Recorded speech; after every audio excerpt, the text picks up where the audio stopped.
Hey guys, how you doing today? This is John Rodriguez coming back to you with another Ugly Tuna event. This is a Sunday night challenge on PokerStars.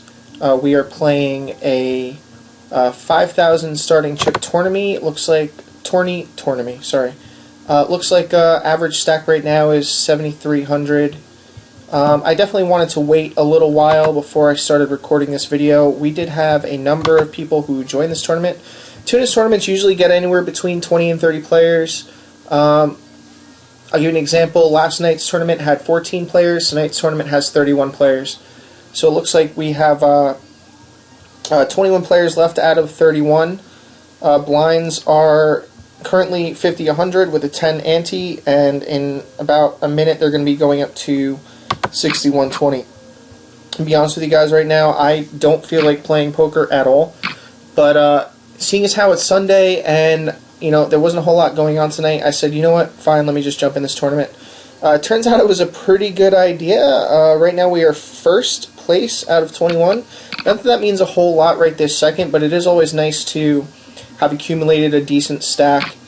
And now we're sitting in a very comfortable spot where we can kind of just sit back and relax, kind of hang out. You take a look right over here. It says invAAsive 19K. Sherry, who, it really doesn't surprise me that Sherry is right behind me here. Sherry has been playing excellent poker as of recently. She's been final tabling pretty much every tournament that she sits in. So, not surprised that she's not too far behind with about 14,000. Then we have Bill, who, normally at this point in the tournament is usually doing pretty well, who's coming up in third. But how you guys doing today?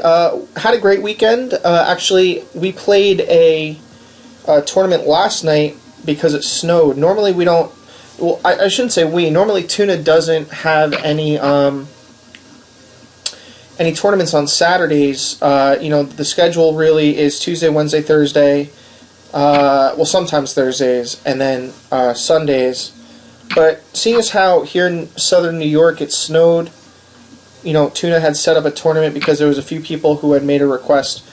I tried to take yesterday off from poker, to be honest with you. I've been playing, I played Tuesday, I played Wednesday, I played Thursday, and Friday we had a live tournament over at Tuna's place, and I got to talk to you about something that I did, which was quite possibly one of the most amateurish plays that I made over at Tuna's place, but we'll get to that in a little bit.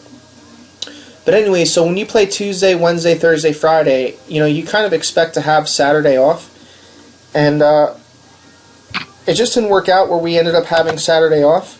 So kind of shitty that that's the way it works out, but anyways, we decided that we were going to play anyways, and the whole goal of playing in Tuna's tournament is so that we can accumulate points. And we were able to take down the Saturday night snow job. So you'll see the results here from last night. I was able to take down that tournament. Unfortunately, I didn't really have a chance to record that tournament. To be quite honest with you, I also wasn't. I really didn't feel like playing last night, and I actually caught my second wind when we were playing four-handed. So it was me against Disserdan, Warger, and SCN. Now, Disserdan and Warger and SCN are the three ladies who normally play in this tournament.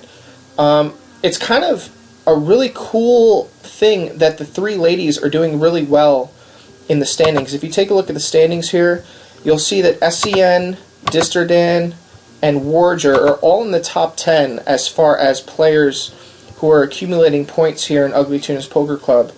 And, obviously Sherry, like I said before, is doing really, really well with her finishes. But Disserdan, a player who I really didn't give a whole lot of credit to earlier in Season 1, has really been showing up and having some amazing results. So I'm actually really impressed with Disserdan's results. Playing 10 tournaments, accumulating this amount of points. You'll take a look at her knockouts. She only has 6 knockouts, and if you take a look at everybody else who's on this list, everybody has more than 6 knockouts. So that goes to show you a little bit about Disserdan's play. She really doesn't get involved too often. She kind of just sits back and waits and picks her spots. But But anyways, so, you know, I went to the Final Four with Sherry, Warger, and Disterdan, and played what I felt was one of my best. I don't think I've ever played a better four-handed tournament than I did last night. Just based on the cards that I was given, the position that I was given, the opponents that I was given, I kind of felt like all the odds were stacked against me, like it was the ladies versus me. And I felt like I really had to represent for the men in that spot. So I was able to take that tournament down, and you know, now here we are playing another tournament, and you know, I don't know. I kind of, again, sometimes you just kind of don't feel like playing, and you know, I think I can bet this. I think if I bet this is going to look really fishy to me and him, like, you know, maybe I get looked up, but I just really like this paired board here, and, you know, I did defend a little bit, so if me and him really doesn't have anything, you know, it's very difficult for them to continue, not to mention, I've been playing pretty snugly for the past orbit or two, so it's the first time I really stuck chips out there, so I think me and him really has to give me some credit. Last time me and him saw me play a hand, I actually, and I'll show you the hand that we ended up playing to get us the chip stack that we have as of right now. So I think it's sort of a fun hand to play.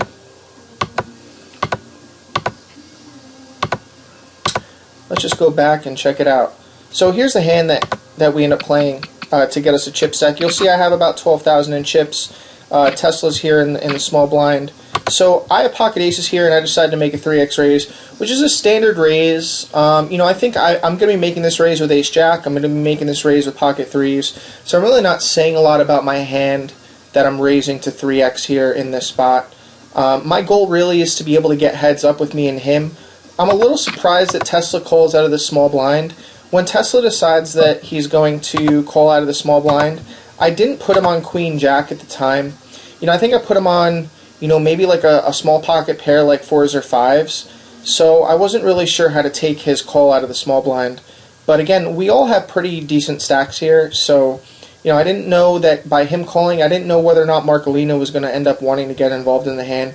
And to be quite honest with you, I didn't want to be going four-handed to a flop with pocket aces. But at the very least, I'm in position, which is always nice. So Marcolino folds, and me and him ends up calling. So there's already 1,000 chips in the pot, and we are going to a flop. So obviously this is a Yahtzee flop for me, and it's pretty much the best flop ever. So I'm saying to myself, you know, I've seen these flops on television where, you know, the ace king 4 comes out, and you kind of just always hope your opponent has like a set of 4s. But the ace and the king out here is devastating to these two players who have called, and I'll tell you why. You know, when you're calling out of the small blind, or you're just limping here in me and him's position, it's just so rare that you have an ace or a king in your hand. Like I said, I had put my opponent on a pair of 4s or 5s, so I'm actually saying to myself, I really hope that, I felt like the only person I was actually going to get chips out of in this spot was Tesla, seeing as how he had called my raise out of the small blind. So I'm thinking, alright, hopefully if Tesla bets, we can continue. But anyways, the way the hand goes, it goes check, check, and I make a very interesting bet here. This kind of isn't up my alley as far as bets are concerned. You know, normally I won't make this bet, but my hand is just so strong to where I have all the aces, right? So, you know, considering there's an ace out here, and then I have both aces, you know, a lot of people will just check this pot behind, but I think it's extremely fishy if I just check behind. So I really wanted to make sort of a weak bet, and I have players here who might read this weak bet and say, you know, hey, maybe they'll raise this weak bet, maybe they'll raise it to 600 or 700, just to test me, to make sure I'm not just sticking a little piece of shit bet out there. And we actually have Tesla, who accommodates us and raises to 400. So this raise is perfect for me, because I'm saying to myself, okay, perfect. If you're just going to min raise this, then this is like a super, super strong bet to me, because it's completely inviting a call. Like, he's not protecting his hand at all when he makes this bet. So I'm saying to myself, oh my god, my opponent has 4s. Now, why would I never put my opponent on ace-king? Because it didn't raise me pre-flop. Why would I never put my opponent on a set of kings? Because it didn't raise me pre-flop. But would I ever put my opponent on a set of 4s? Absolutely. And would a set of 4s play this way where they hit the set of 4s and they check min-raise? Abso-fucking-lutely. So here I am thinking that I'm up against a set of 4s, so I'm thinking, oh, this is wonderful, set over set. But the problem that I have is my stack is so deep and his stack is so deep that even if I believe that he has a set of 4s, there isn't enough money in the pot for me to raise him right now. Because if he doesn't, if there's like an off chance where he doesn't have a set of 4s, or maybe he has something funny like King 4, if I do make a third raise, like say I take his 400 chip raise and I raise it to like 1150, it's enough to where, you know, A, he's either going to fold, or B, he's going to call, and then he's going to check to me, and then I'm going to be forced to make a bet. So I felt like my hand is so super strong, and I'm not even really worried about draws at this point. So I said, you know what, fine. Oh look, they're making me play this bullshit hand. Can we just end this? I don't want to play this hand. Fuck you guys. I know it says checking is free, but I prefer to fold and just not play this hand anymore. So anyways, so when he makes this bet here, I'm saying to myself, he either has a monster or he's testing me, and this is a really bad amount to test me with. He doesn't know that that's a bad amount to test me with, but it just happens to be a bad amount to test me with. So anyway, we get really lucky in this spot because we get me and him to call the 400. So now we're in a spot where it goes check and check, and I don't mind Tesla's check here when the 4 pops off, because here's the situation.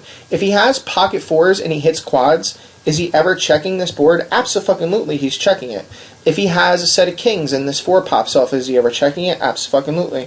So he hasn't told me that his hand is any less strong when he checks it. He also hasn't told me very much about his draws. So if he is holding a hand like Queen 10 or Queen Jack, he's also could be checking this board as well. But it's extremely unlikely that my opponent has Queen Jack or Queen 10 and has made this raise on the flop. But anyways, you know, I'm looking. I mean, imagine this board and you're in my shoes, right? So you're saying, you know, LOL, I've turned a full house. You know, now even if my opponent is drawing to a flush or drawing to a straight, I'm just in such good shape. So would you ever bet this flop? Like if you're me and it goes check, check to you, all right? Are you ever in a spot where you should be betting this flop? And the answer is no. And the reason the answer is no is because your hand is so far ahead. And there are draws out there, but there are no draws out there that can beat you, other than if your opponent has like, you know, 4-5 and he's drawing to 1 card, like the case 4, which you should never be worried about. So there's a lot of people who will see this hit and they'll look at their hand and they'll make another small bet, like they'll make another like 300 chip bet or 400 chip bet, and I really feel like that's a huge mistake because I need my opponents to not be afraid. Like if I make a bet here of 300 or 400 and I get a call, my opponents are 100% checking all rivers. But if I check behind, I'm giving my opponents to assume that my check behind is weakness, and they'll end up making a bet. So when the 10 pops off here, we see a 1200 chip bet from Tesla. And I really, really like this bet from Tesla because if I ever have weak holdings, like say I have pocket queens in my spot right here, and I was kind of just getting sticky with pocket queens, then it is extremely difficult for me to call this 1200 chip bet. Not to mention the sizing of this bet. It's a little more than a half pot size bet, and it looks like, not that it's begging for a call, but if you do not have an ace, it's very difficult for anybody to call this bet without an ace, right? So me and him decides to call. Now imagine my position here. We have a bet from Tesla, and we have a call for me and him. So what do you think I should do in this spot? Like, just take a moment and think to yourself right now. What should I be doing in this spot? And I'm going to sip my coffee here, and I'm going to give you guys a second to think about that.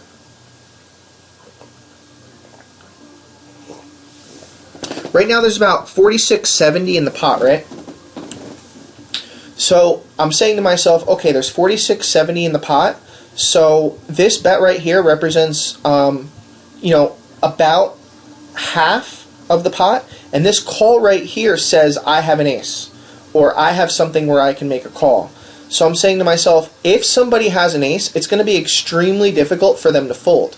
Now, the only way I can make them fold is if I make a huge, huge raise. But I think it would be extremely greedy for me to be making a huge, huge raise in this spot. So I said to myself, if I make an extra, I could either make an extra $3 grand from one player, or I can make an extra 1,500 from 2 players. So I said, you know what, let me just make this little quick raise here to 2,800. Now, if you have an ace and you see this raise, personally, I've talked about this, when you get raised on the river, and I talked about this in other videos as well, but when you get raised on the river, it's never one pair. And here we are with a bet, a call, and a raise from the button. Now, I do have a little bit of a loose, steely type of reputation with some of the players at this table. And a lot of that comes from past tournaments, but it also comes from this tournament as well. And I haven't shown you any of the other hands that I've been playing. But what I will say is that this does look a little loose and steely. However, what these people aren't realizing is that the sizing of my bet is essentially inviting a call from at least one player. So it doesn't surprise me. I wouldn't be surprised if I got a call from at least one player who would have, a hand like, even ace-10 in this spot would just be calling. But I just felt like I knew I was going to get at least one call when I make this raise. So, to my surprise, Tesla decides he's going to move all in. So immediately I'm saying, LOL, I've got, obviously a really good hand, and I'm never worried about the situation. So the only thing I'm kind of rooting for is, maybe me and him decides to get crazy. Like, maybe me and him has, like, ace-king or a 4 and decides he's going to call this bet. Anyway, me and him decides that he's not going to call, and obviously I call. And, my opponent ends up showing the made straight. But just as a sort of reference here, I guess what I wanted to point out was my bet on the flop. All right, if I'm in a spot where I'm making a bet on the flop of, say, more than, oh my god, now I have to play this hand. We're just going to stick a little 150 chip pot, 150 chip bet. If me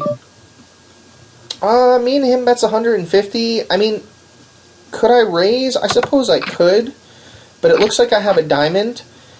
So now my king really doesn't play, and I think I'm just going to bet 300, and hopefully, any other diamond will just call me. But I guess not. So we'll take a look at what Warger decides to call me with later on. But anyways, so my opponent, if I make it, let's just take a look at the flop bet real quick. My flop bet ends up being, I think, 200 into 1,000.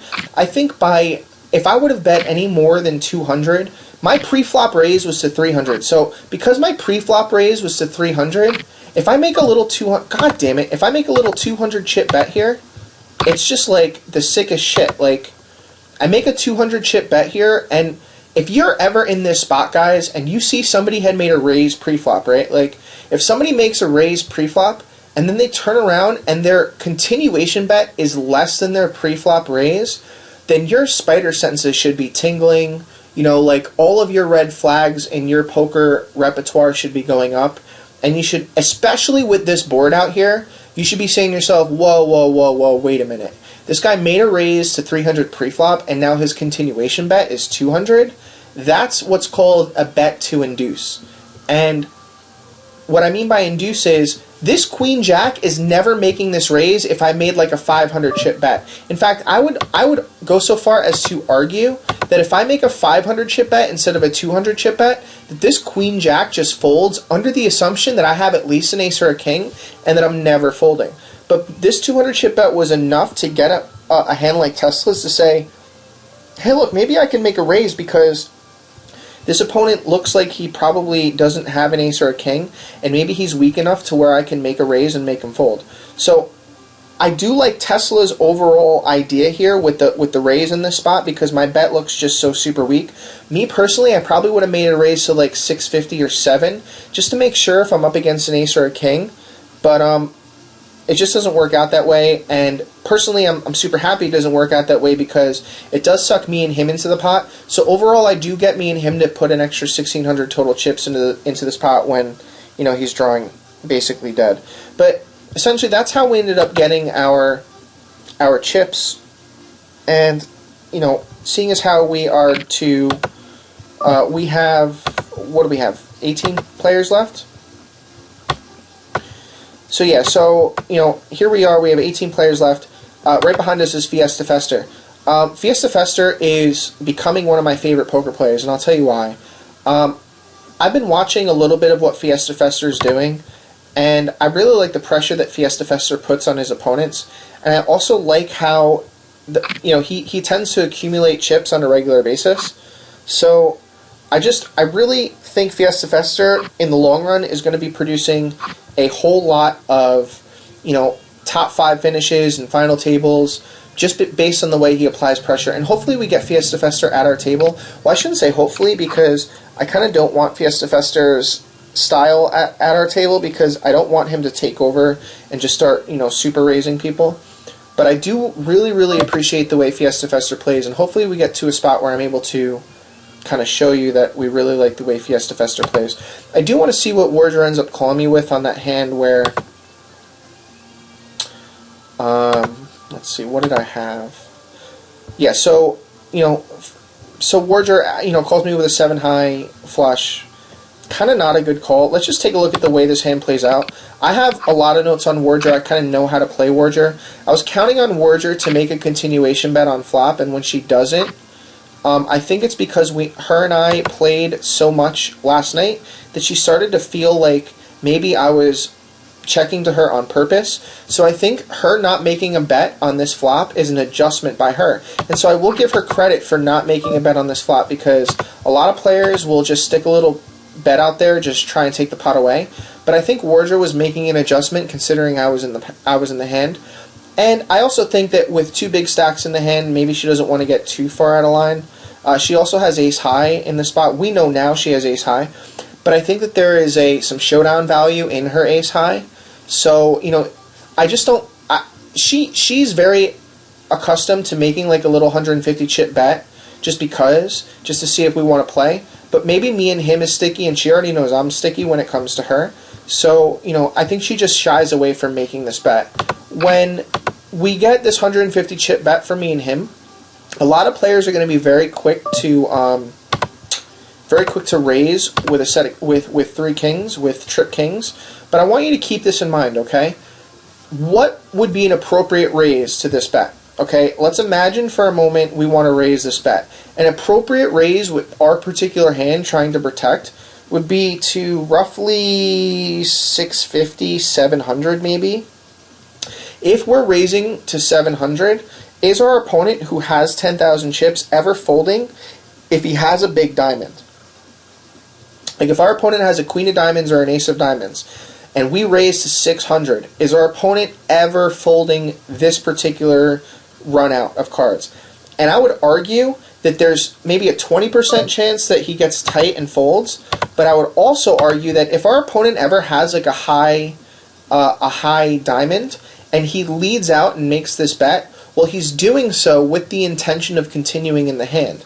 If he was ever going to fold his high diamond, why would he stick this 150 chip bet out here? He's basically expressed interest in the pot by making this 150 chip bet. So, not for nothing, I'm not saying my opponent absolutely has to have a high diamond in this spot, but what I am saying is when your opponent makes this bet, you're going to either have to raise to like 3 grand to push your opponent off, and even then, your opponent has 10,000 chips, and if he wants to draw to another diamond, then he's absolutely going to.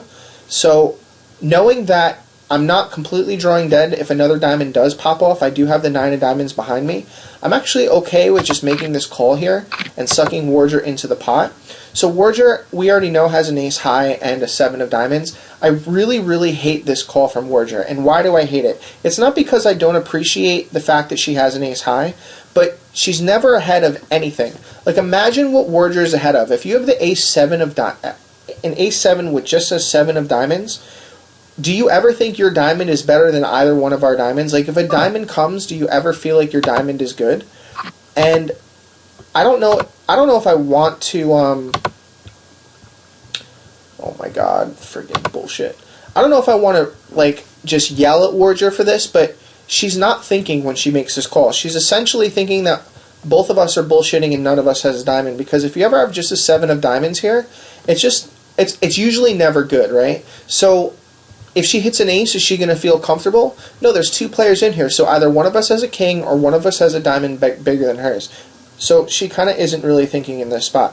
But anyways, we get to see a diamond here, and what happens here? So I bet 300. So now, Warger is in the hand, obviously, to see a diamond. So, I mean, just taking a look at this run out and taking a look at what I have, not knowing what my cards are, like if I put a cover over my cards and I said, okay, I want you guys to guess what I have, if I make this 300 chip bet with this particular run out after calling me and him's bet, this is an extremely callable bet. Do you ever think I am doing this with a 6 of diamonds, a 5 of diamonds, or a 2 of diamonds? Because those are the only diamonds that are out there that are worse than Warger's 7 of diamonds. So if you believe this 300 chip bet is a deuce of diamonds, then fine, then make this call. But I just don't think Warger's really thinking, and she just says, LOL, I have a diamond, I'm just going to call.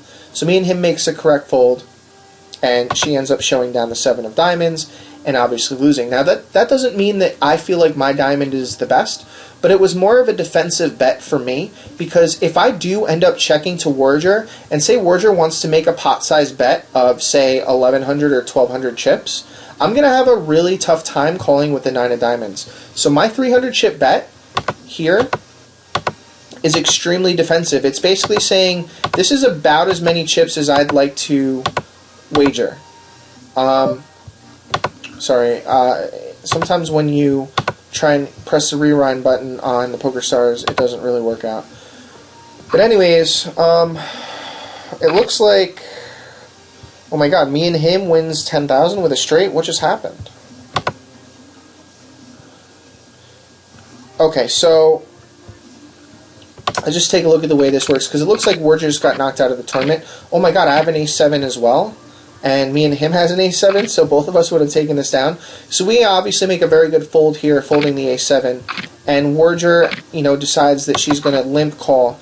And so now, if you're Warger and you see this flop and you have an ace-10, I mean, this is your chance. Like, now's your chance. Like, you need to be betting this hard. So hopefully Warger decides that she wants to bet this hard, because there's no other flop in the world that she's looking for. Like, when you have an ace-10 and you see this flop, is there ever a flop that you're folding? No, because, do you think you're, you can't, it's very difficult to put your opponent on a hand. Not to mention, this 1,500 chips in the middle represents 25% of her stack. So if she's not willing to fight for this particular stack, well, I don't know what she wants to fight for. So let's see what she does. So she ends up making a half pot size bet. I really do like the size of this bet. Not for nothing, it's very difficult to read a half pot size bet, but at the end of the day, I think most people can put her on a single ace. So me and him decides to raise all in with a7. Now, I'll be honest with you, I really don't like the raise all in from a7, because what is a7 ahead of? Like, is a7 ahead of a6? No. Is Warger ever making this bet with ace-5? Maybe. You know what? Maybe. But also, maybe me and him is thinking to himself, like, look, I raised this pot, and I also hit an ace when I raised it, so I'm just never going to get away from this hand. So maybe me and him just said, I'm going to make a pair of aces, and if I make a pair of aces, I'm just going to go all in with it. So it looks like he ends up sucking out here to the straight, which is also extremely unfortunate, because when the 4 of spades comes out, now Warger with the ace of spades is actually drawing to Warger is an 88% favorite going to the river. So me and him makes a supreme, suck out when he only has, he has 3 sevens. What are his outs? 3 sevens and 3 5s. Actually, 2 sevens and 3 5s. That's it. Those are his outs. Because a spade doesn't help him. So just gets a really lucky run out with the 5 of hearts there, and Warger is out of the tournament.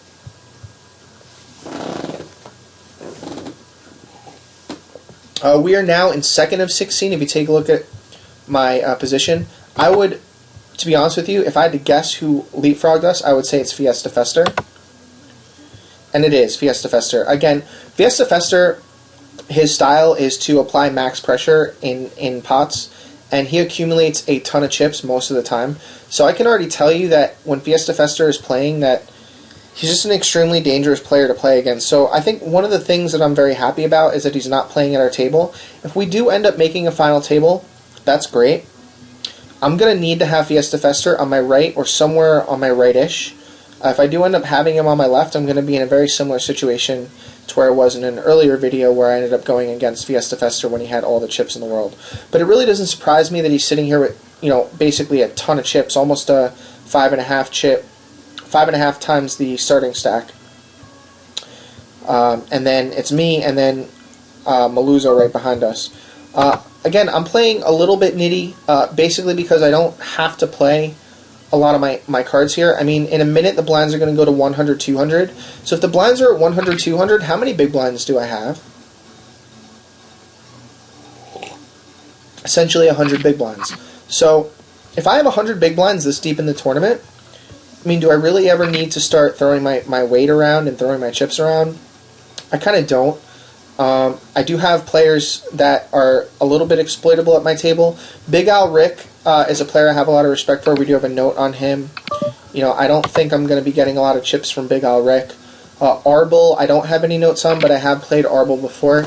If I really had to think about who was going to be giving me chips here, I would say possibly Marcolina, possibly La Chip Burner. Although I've never really played La Chip Burner. La Chip Burner, this is probably the first time I've been at a table this year with La Chip Burner. So this will be interesting.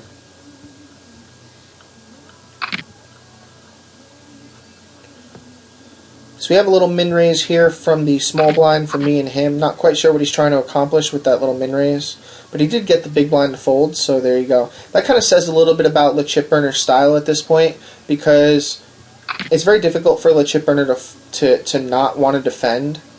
But you know, maybe me and him's bet looks just so fishy and looks so good that La Chip Burner says, hey, you know what, the guy min raised out of the small blind. He may be sitting there with like Jack 4, and he's like, you know what, I don't think I'm even going to bother. I think I'll get to know La Chip Burner a little bit more if, you know, if it folds around and La Chip Burner decides to play me out of the small blind. Disregard decides to make a pot size bet here. I kind of like the pot size bet. You know, this 500 chips represents a lot of Disregard's stack, so I really do like this bet. Not to mention she's making this bet out of the early position, so I'm never putting her on anything less than like Ace King or Ace Queen. So I think it's a pretty easy fold. You know, I would like to defend early in some other tournaments.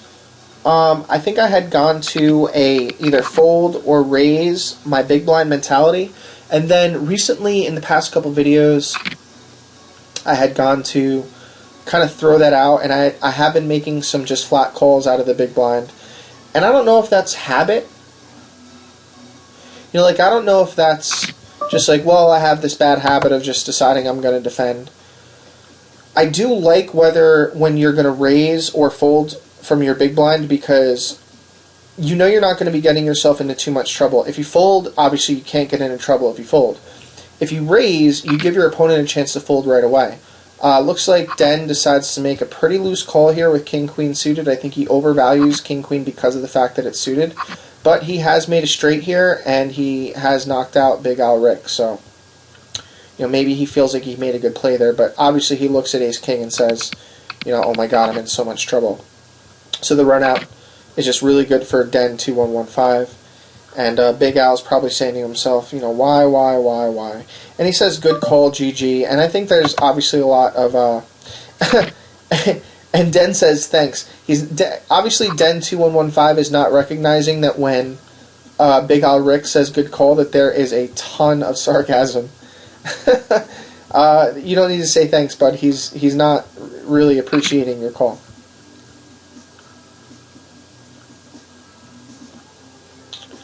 So Den is in a position of power here. He sees the ace and the king, and it's checked to him. So he's able to make a pot size bet, and this is going to get through a ton of time. Like if you don't have an ace or a king and you've checked to Dennis, and he decides he's going to make a pot size bet here, then you're just always folding.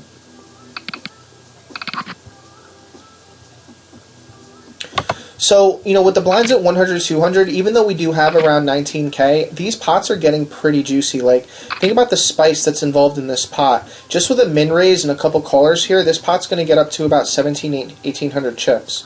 Yeah, so 1,800 chips right here. And even though there was a min raise, nobody really has defined their hand yet. This is a perfect board where I think the first person to bet is going to take this pot down. So if Arbel makes like a 1,000 chip bet here, 887, he's going to take this pot down a lot of the time. Me and him going to fold, Marcolina going to fold, more than likely, yeah. So just the nature of this board here says the initial raiser, this hits the initial raiser's range a lot. And again, I really, really, really can't stress enough the power of the half pot size continuation bet, because bluffs and really good hands will bet half pot continuations.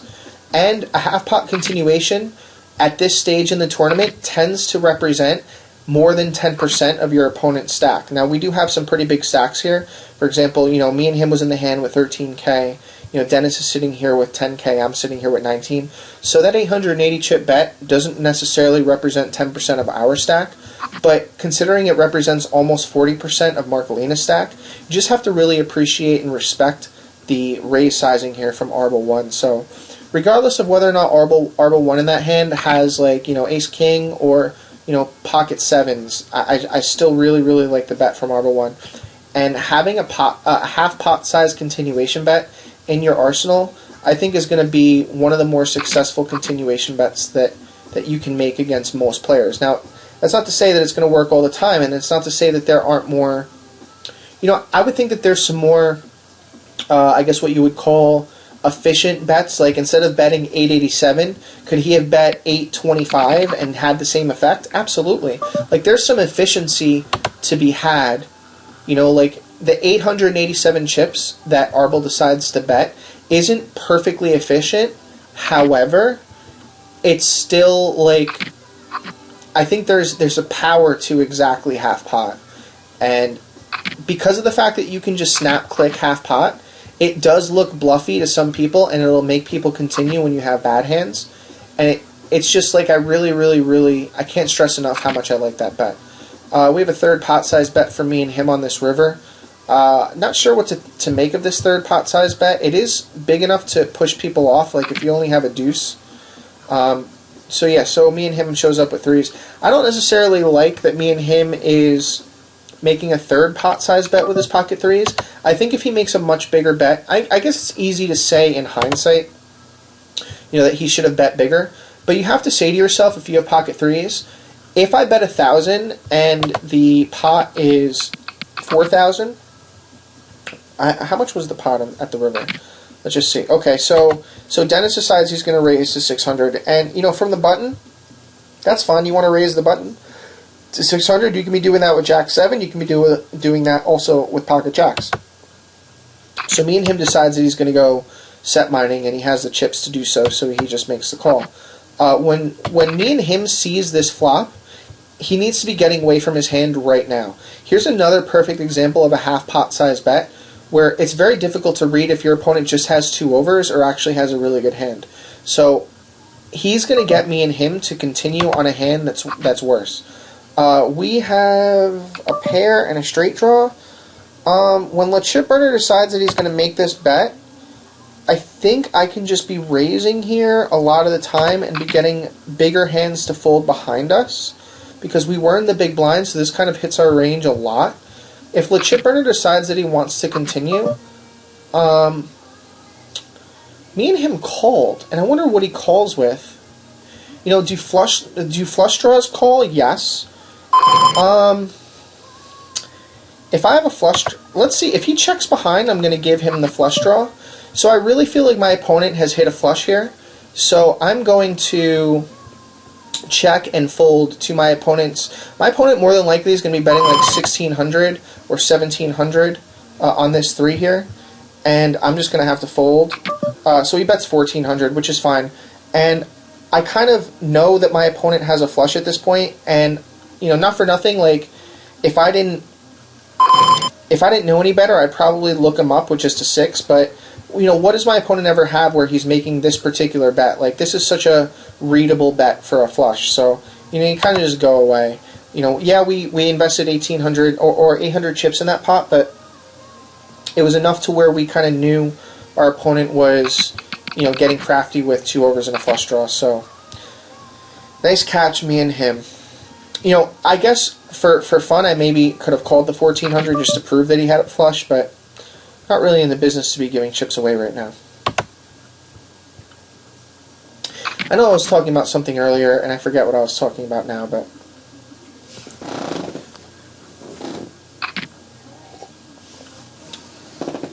It is Sunday night, so, you know, sometimes you kind of want to watch football on a Sunday night, but we're done, right? There's no more football.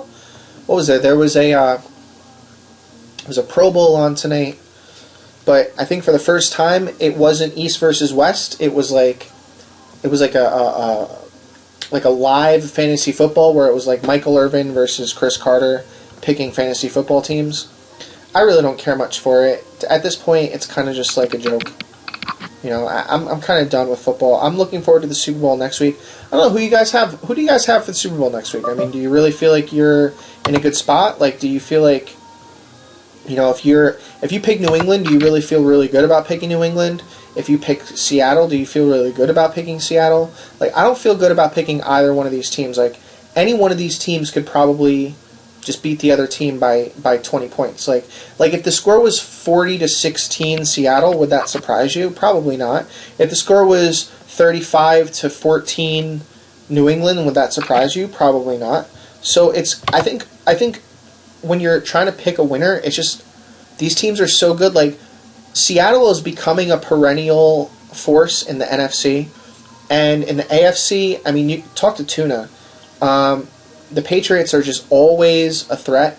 As long as they have Tom Brady, as long as they have Bill Belichick, as long as they have, you know, a defense that doesn't just trip over themselves, these guys are always going to be in the mix. I mean, think about it. Last year, in the AFC Championship, it was New England versus Denver. So, you know, all things considered, you probably could have had New England beating Denver last year and seeing a repeat of both the AFC champions and the NFC champions.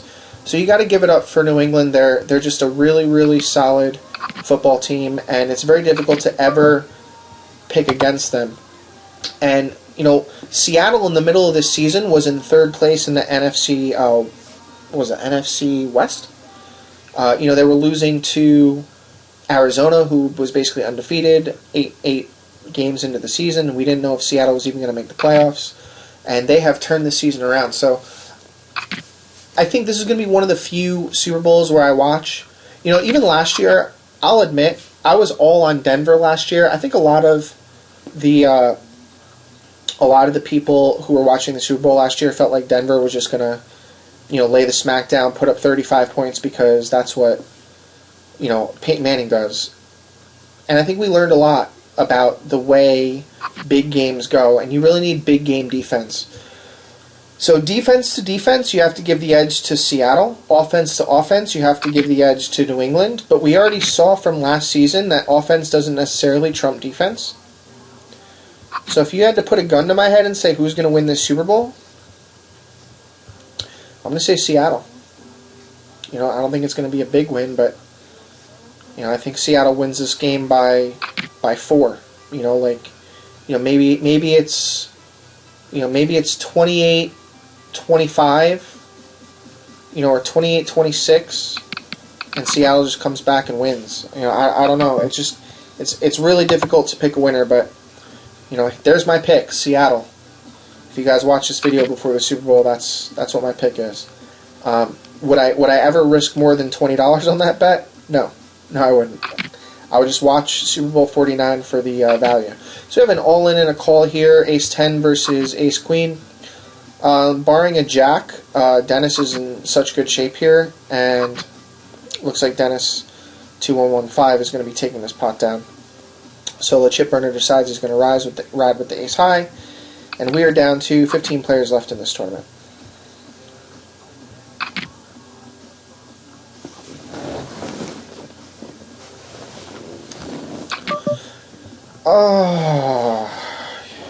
You know, me and him did this before when he was in the small blind, just made a little min raise. I forget what he had, but I made a comment how it's really not extremely effective.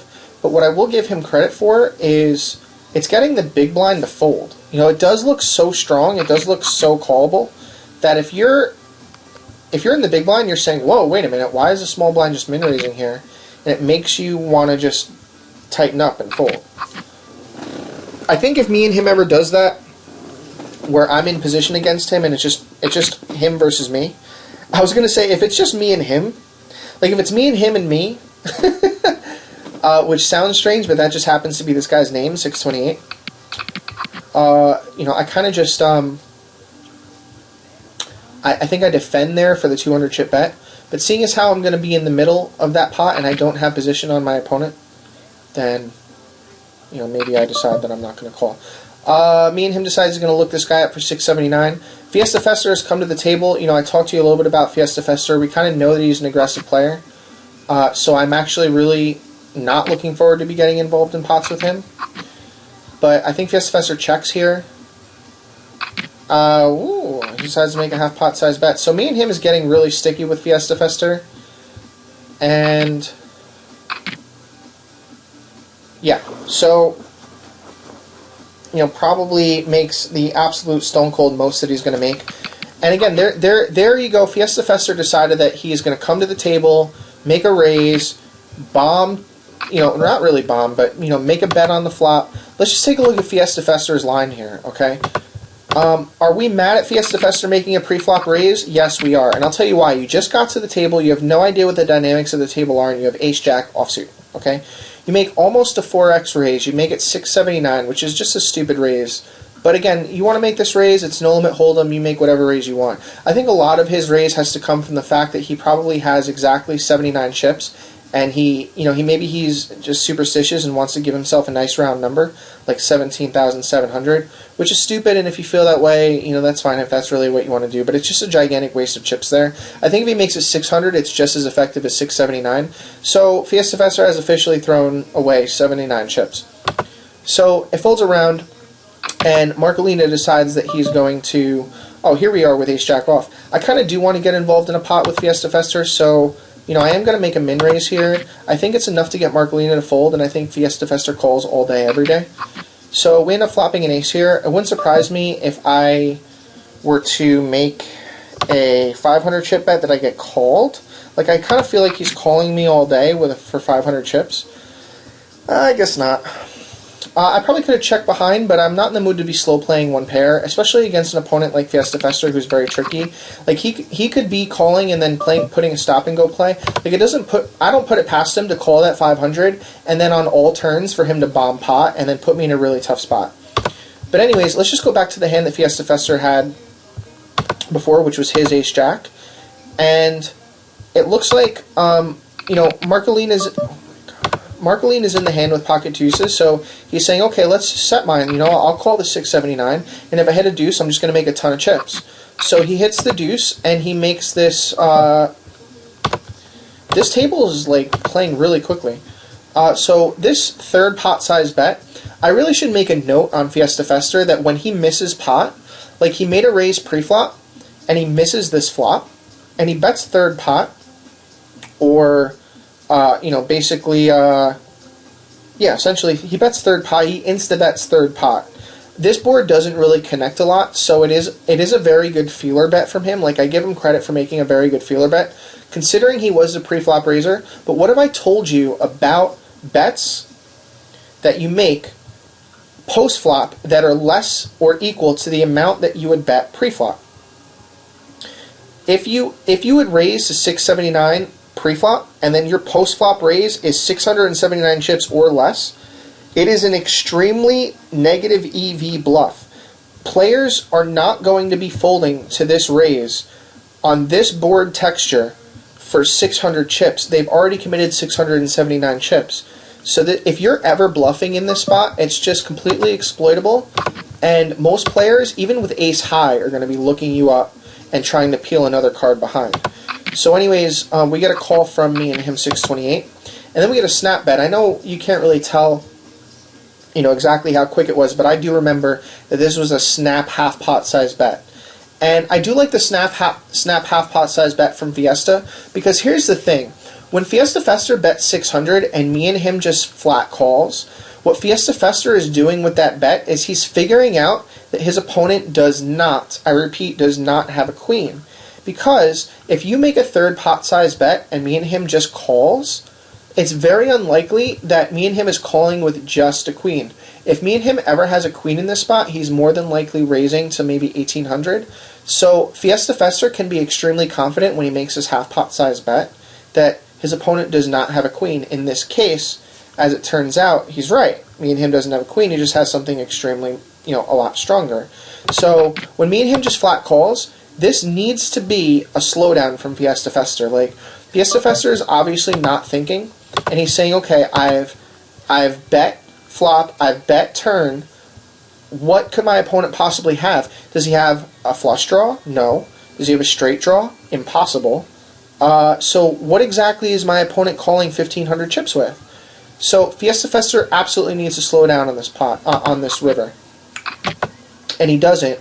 He decides he's going to lead out for 4,000 chips. And this is part of the reason why I really like Fiesta Fester's game, because he's not afraid. There is no fear, there's no chill in this guy's game. Like, he doesn't give a fuck. He's basically saying, I know you have me beat, whatever. Call my bet. Fuck you up. Just call it. Then on the turn, I'm going to bet again. Fine, you want to call? That's fine. I'm going to put major pain and pressure on you on rivers. I mean, this bet, this 2/3 pot size bet, he went from betting third pot to half pot to 2/3 pot.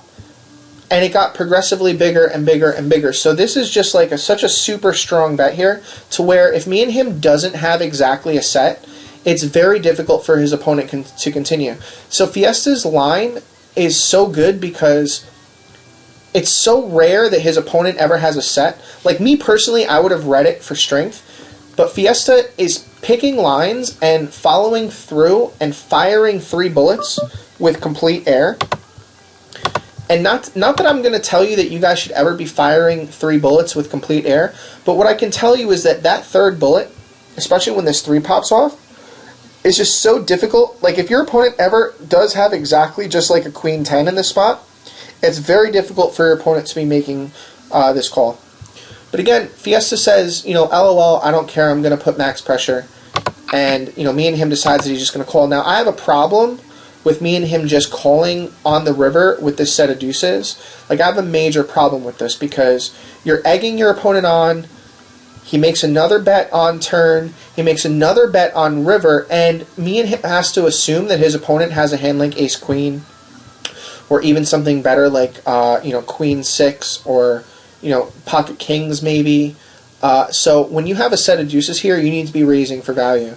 I'm kind of happy, just for the sake of our viewing, that that Fiesta Fester, or that me and him ends up just calling, because we are able to just look up Fiesta to see what he's raising with. And you guys have to remember, this is the very first hand that he played at this table. So he's the type of player who will come to a table, make a raise, bomb 3 times, not give a fuck who is playing tight, not give a fuck who's playing loose. He's just like, I'm going to take over the table, you guys can ride with me or not ride with me.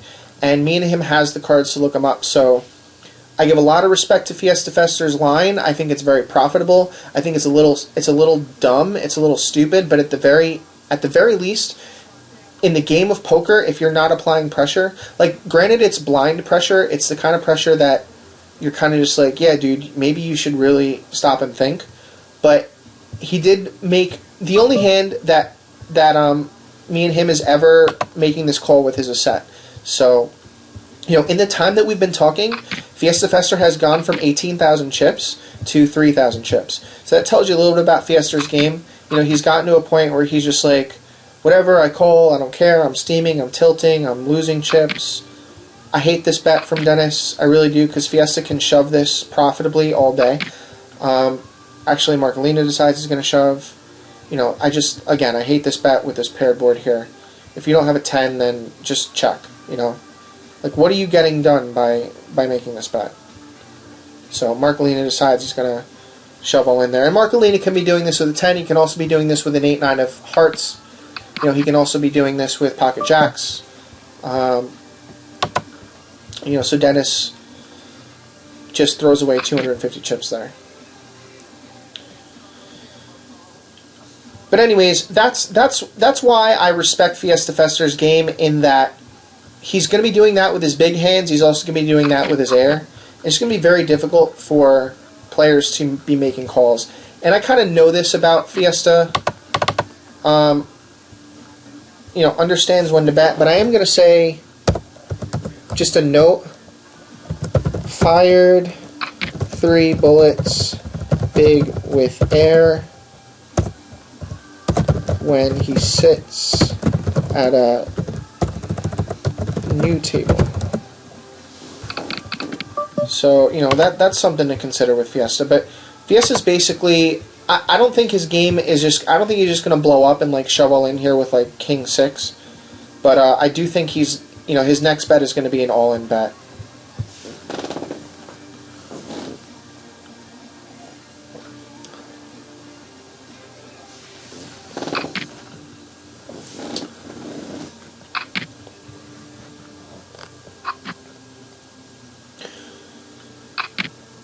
Again, don't like this bet for me and him.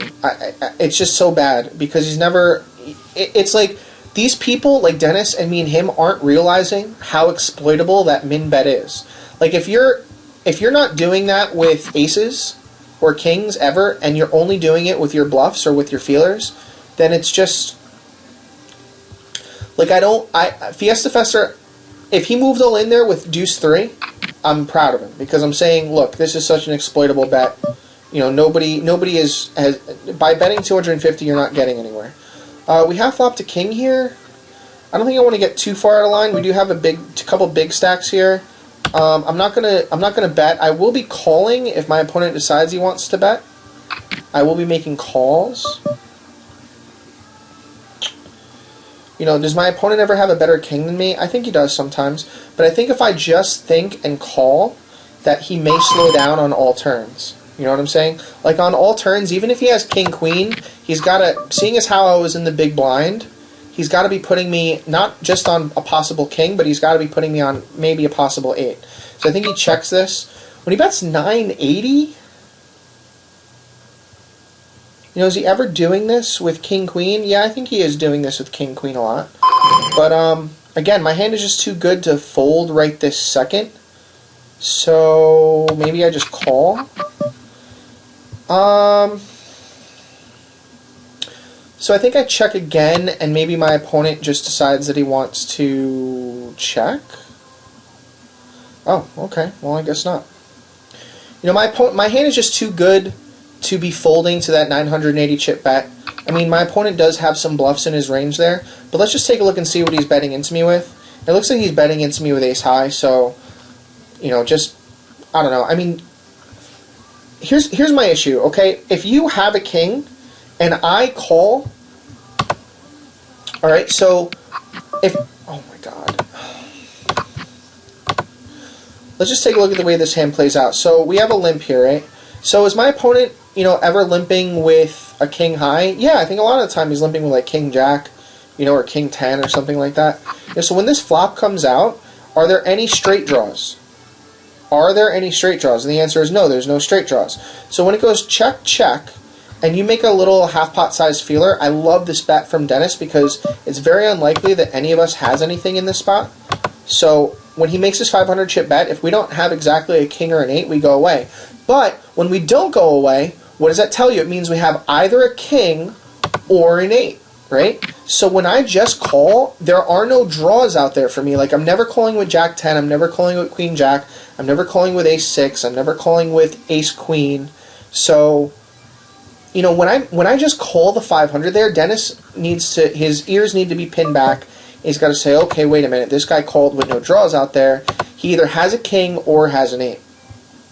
So when he goes ahead and he makes this next bet of 980, he's saying something to me. He's saying, A, I have an 8, or B, I can beat your 8. Alright? Because if he ever has a king, he has to check back. I'm not going to say he has to check back as much as I feel like a good poker player will recognize that someone in the big blind here can very easily be slow playing an 8 if they feel like their opponent has a king. So they can check, they can call with the 8, their opponent will have a king, and when this 10 pops off, Dennis, if he has a king, still has top pair, and if he isn't thinking out loud about exactly what I can have, and if he's only looking at his own cards and saying, LOL, I have a king, he's going to be making this exact same bet. So I really don't like this bet unless you can beat an 8. But that's fine. Dennis decides that he wants to try and win the pot right there. So he actually, you know, he actually probably, maybe, if he makes a third bet, like if he makes a huge third bet, like say he makes it 2150 or even 3000, I think I do fold my king, but he decided that if I am calling, that now it's extremely possible that I have an 8, and when this 10 pops off, it's extremely unlikely that I'm ever folding an 8 to whatever he decides to bet. So he does the right thing and he checks behind with just an ace high. And he does have a little bit of showdown value. Like say I ever, say I'm ever in this hand with pocket 7s, right? Like say I ever look him up with pocket 7s, then his ace really does have a lot of showdown value in that these 10s and 8s would have counterfeited, any of my pocket 7s, 6s, 5s, or anything lower than that. So, again, that's fine if he wants to play his hand that way, but I don't think he was thinking too far into what I had, as much as he was trying to push me off of a hand that obviously wasn't drawing. I don't know what his goals were there. I think he was kind of just blindly just betting and hoping I would fold.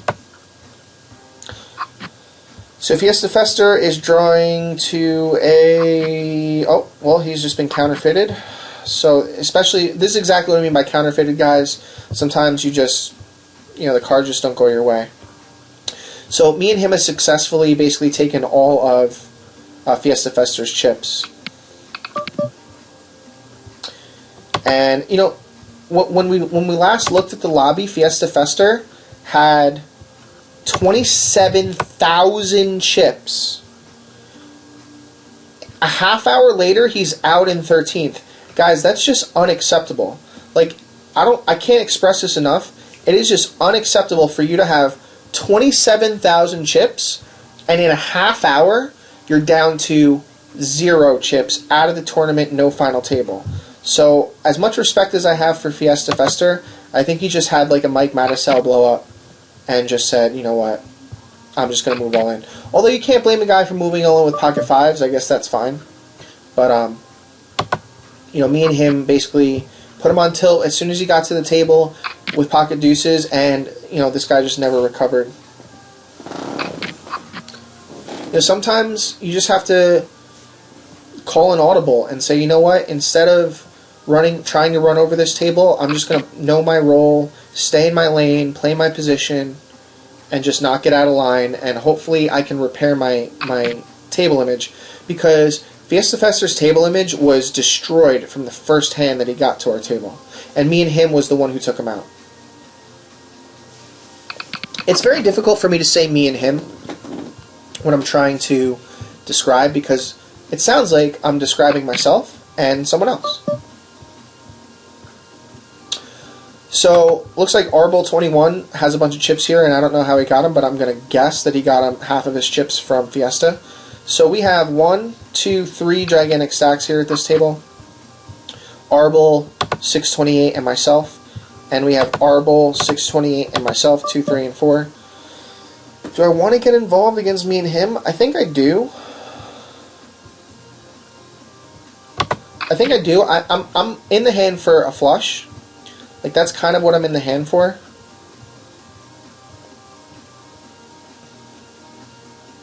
I didn't really put a whole lot of thought into what Marcolina might do. We have made it to pair status. When our opponent makes it like snap pot 900, I think I'm going to make it... I think I'm definitely raising here. And I don't know if me and him is going to want to continue. If he has a spade, maybe he'll want to continue. But my... I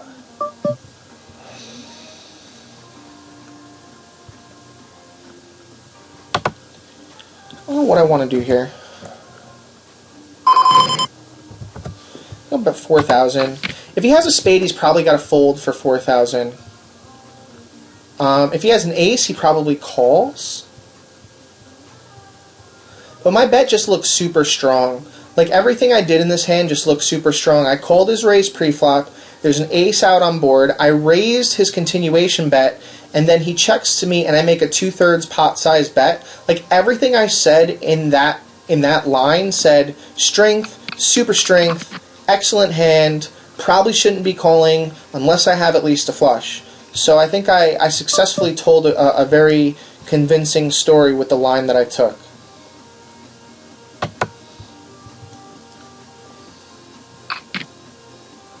You know, that's I mean, if you're ever going to be a storyteller when you're trying to play poker, and if you're ever going to be in a spot where you're like, you know, John, how do you get these bets through?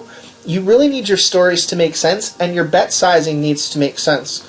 Not to say that you can't just bomb pots and bet pot and bet half pot, but you have to imagine that your cards are different. So when I make these lines, I imagine that I have a queen high flush when I decide I'm going to make these bets, and my mindset goes to, well, if I had a queen high flush in this spot, what would I bet? I'd raise to 2200 probably, because I'm not afraid of any cards.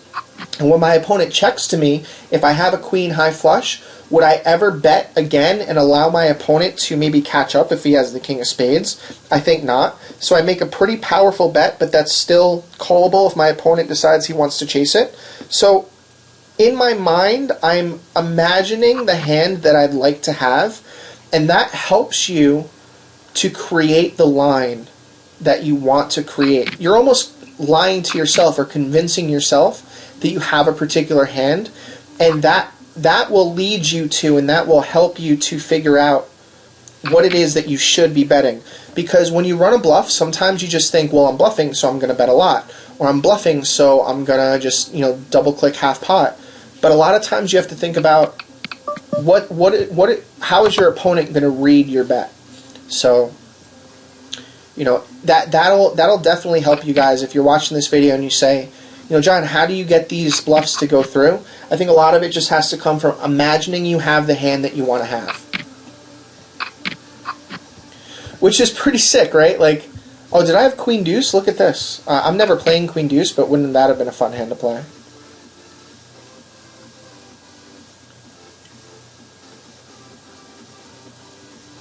Oh my god, and he has pocket kings? Oh, I would have taken all his chips.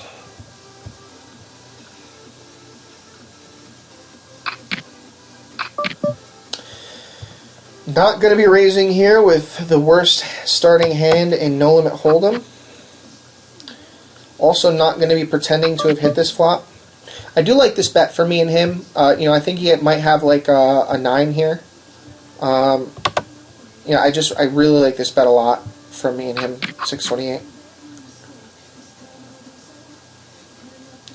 If he checks, I don't know why he would check, because if he is telling the story that he has a 9, here comes, now he's betting like he has a flush draw. So if Arbol ever has a king, he's just going to look him up. Oh my god. So I'm guessing Arbol had a king and just decided to look him up, but you know, it's very difficult to put your opponent on ace queen. Like I would have never put me and him 628 on ace queen. He had me fooled. You know, he didn't raise pre-flop. He let out, insta let out on a not a scary board, but just very difficult to put your opponent on ace queen. And I guess he does get lucky to hit an ace there. But let's just assume that Arbol decided to call with a king high. Yeah, Arbol has a king there, and it's very difficult to put your opponent on an ace. So I really don't mind the call from Arbol. You know, I think maybe Arbol misses a bet here when he just checks the turn. But, you know, his opponent may have a 9. It's just, you have a lot of chips here. You can't really live in fear. You really need to stick a bet out there on the turn.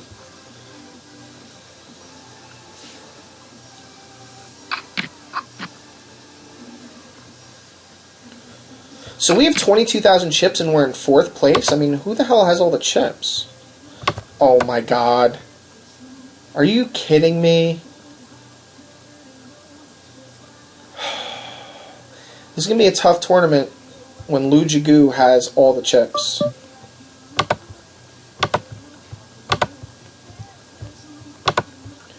Lu Jigu has all the chips, Arbol with a lot of chips, and Maluzo has all the chips. I mean, between Lu Jigu and Maluzo, this is just going to be one tough tournament. I'll tell you that right now.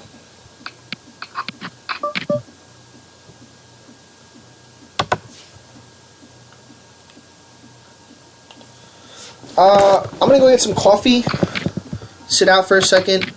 You guys should probably do the same. I'll be back in a couple seconds.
Alright, got myself a nice hot cup of coffee. I think I should probably make sure I'm still recording. This might be this might be one of my last recordings. Not because I don't like doing them, but because I don't have very many oh my god. I don't have very many days left on my trial. I have a free trial on this Camtasia software. Camtasia is the software that I record these videos with, but you need to pay for the software, and I had 30 days on my free trial. I started doing this right around Christmas of, I want to say last year, but it was only 30 days ago. And now we're up to the 30-day point, seeing as how today is either the 23rd or the 24th, so I think I only have 1 or 2 days left. So I think this might be, if not my last video, one of my last videos. So let's try and make this one count, huh? Looks like we have 11 players left. We'd like to make a final table. I think any time that you are playing in a tournament, your goal should be to make the final table. We don't really have a goal to win until we make the final table, so that's the first thing. We do have 1, 2, 3, 4 giant stacks at this table. Let's just take a look. Arbel's at our table, I'm at the table, Den's at the table, 628 is at the table, Disserdan is at our table. So, you know, basically 5 of the top 7 stacks are at our table.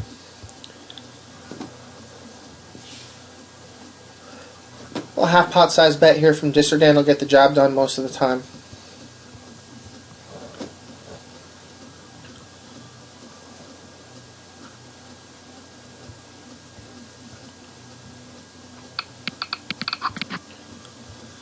Haven't really seen too many extremely interesting hands, but obviously I wasn't here for the past couple hands. You know, I don't know if I had pocket aces or anything. Did I have pocket aces? I kind of don't even care if I had pocket aces or not. Like, you don't want to add Jack 4. What else do I have? Jack 6, Ace Queen. Ooh. You guys should have called me. Why don't you guys text me and say, dude, you have Ace Queen?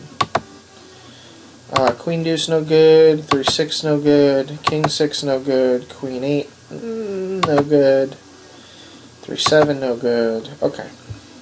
It's really Ace Queen the only playable hand that I missed out on.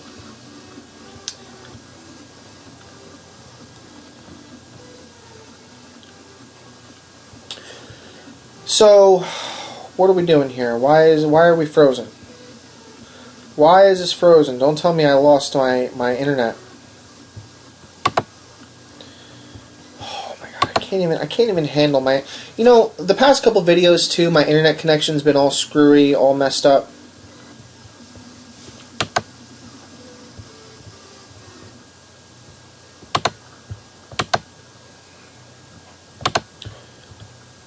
Oh man, come on.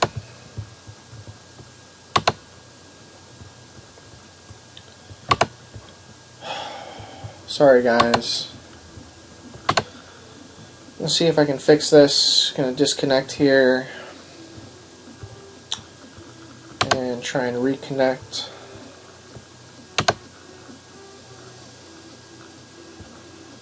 Well, maybe. So I think I'm either in the small blind or the big blind in this hand. Although it probably has me sitting out. Hopefully I didn't use all my disconnect protection. When you play online, you get some disconnect protection, but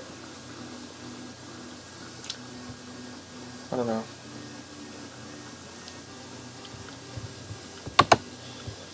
Well, it's telling me that I can't connect to the internet right now. So guys, it's just me and you right now. There's no internet. Can you imagine, like, imagine I was in a really big hand or something like that and I just have 0 internet?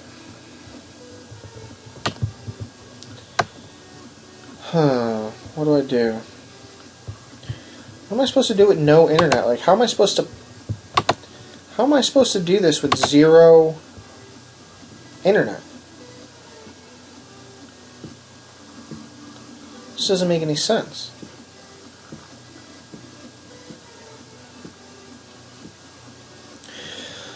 Alright, well, if this ends up taking, you know, extremely like a long time and I have to restart my computer or do something, you know, then maybe I cut this short and come back in a second video. You know, I guess I could probably do that. So I'm not quite sure exactly how I'm going to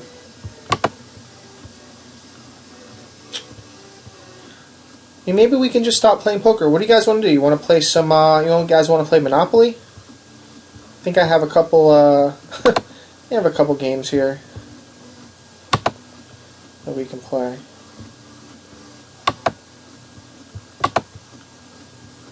It's so sick.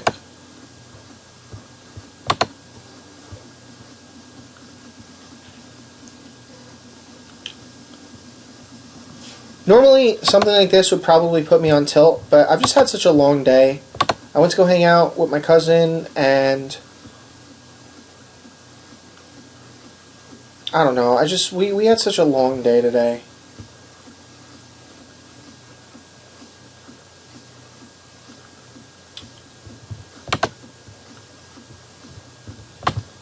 Alright, it looks like I'm going to have to stop this video just because I can't get the internet to connect. I don't quite understand why it won't. Kind of unfortunate for me, but at least I have enough chips to where I can be sitting out, and even if I sit out for 2 or 3 orbits, it's not going to affect my stack too much. So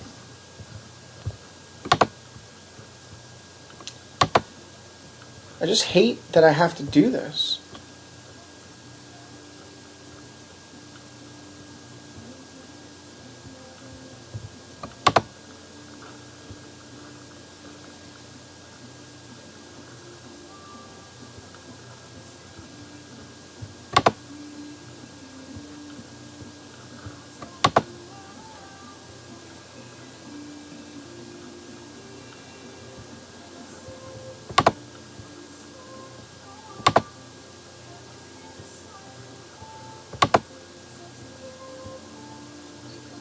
I appreciate your patience if you're still watching this video. I really do appreciate your patience, because it's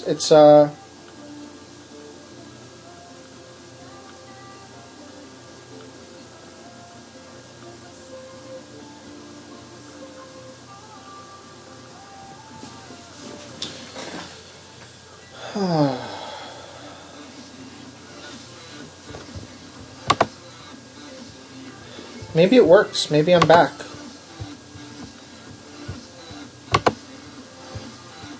Yeah. I'm back, guys. And since I've been back, it looks like we're missing a player. Who the hell do we lose? Who the hell do we lose?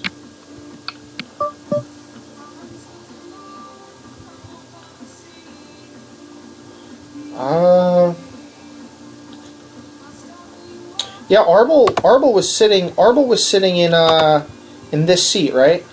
So if Arbol was sitting in this seat, he must have just gotten moved over to the other table. So it looks like yeah,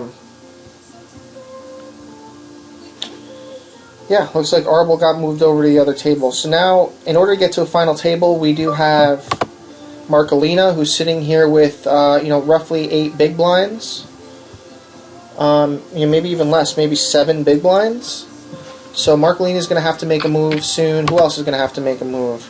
Krista Carlo. Oh my god. Fucking Krista Carlo just stays making final tables by never playing his hands and waiting till he gets down to nothing and then just getting doubled up.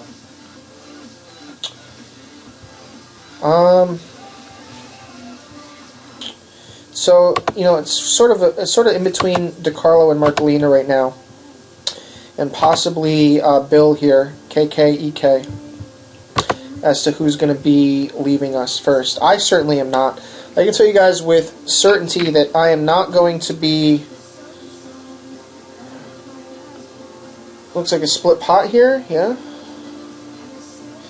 I'm not going to be losing before Marcolina loses, I'll tell you that. If Marcolina does move all in, it'll be very sad beans. Sad beans, because I don't think I can call with a 6-deuce. Not mad at Den's raise here. Actually, really like the fact that me and him is willing to play against Den. Den's going to be in a tough spot if me and him just wants to... Like, if me and him just has a vendetta against Den 2115 here, then Dennis is just going to be in a really tough spot. But it's possible me and him just has a really good hand here. But I do like this bet from Dennis, He made the raise pre-flop, and he makes a pot-size bet. And I like his pot-size bet because the queen and the 10 tends to hit a lot of what me and him, 628, might be calling with. Like, if me and him is over calling with, like, a jack-8, if he doesn't bet exactly... I think I'm going to be raising here to... Let's have some fun. Let's make a raise that nobody can really call. Let's make it 1950. I think that's enough to where Dennis will probably fold. If I can't, if my internet connection forces me to not get my raise in, I'm going to be very upset. But I think, the amount of time that I took to make a raise does look a little bit fishy, because it looks like I'm trying to calculate a raise. Like, say I'm sitting there with pocket jacks there and I'm not quite sure what to bet. My internet connection right now is kind of moving super slow right now. I don't even know if Dennis is the one who isn't... This is really tough, but I think I just call here and maybe Marcolina just goes away. You know, it's actually probably, I probably have the best hand right now, so I think I'm going to make like a little half pot size bet. And, you know, if my opponent ever has an ace, then he's always continuing. But I definitely feel like I have the best hand right there with the queen and the straight draw. So I'm very happy that that Marcolina decided to call and he ends up just folding. I never think Disturdan is in a spot where he's going to be raising from the button, but let's see if Disturdan recognizes the situation. And I guess Disturdan doesn't recognize the situation. But the situation calls for a raise there from Disturdan. And yeah, that's part of the problem. I can't count on Disturdan to recognize that. And I'm expecting Marcolina to be moving all in on this hand, seeing as how Marcolina has the button. I just really like Marcolina moving all in right now. So Marcolina decides to move all in. Dennis will call, and me and him will call, just because that's the nature of poker. That's the nature of tournament poker. And it's going to go check. Actually, it looks like me and him has hit a part of this. Maybe he has an 8. And decides to bet. I don't like this bet. I really don't, because you want to knock out Marcolina. Oh, so it has 2 pair, ace-8. So actually gets really lucky here. Looks like he's going to be drawing to just a queen, and that'll do it. So Marcolina is out in 9th place, and we have made a final table. Krista Carlo sitting with the least amount of chips, followed by Disturdan and Dennis, and then everybody else has a pretty sizable playable stack. So with Lou Jagu, with all the chips in the world, I really love the fact that he's sitting directly across from me. Actually, all things considered, when you take a look at my seating arrangement here, I have all the big stacks on my left and all the small stacks on my right. I have all the big stacks on my right and all the small stacks on my left. So I couldn't have dreamed a better seat.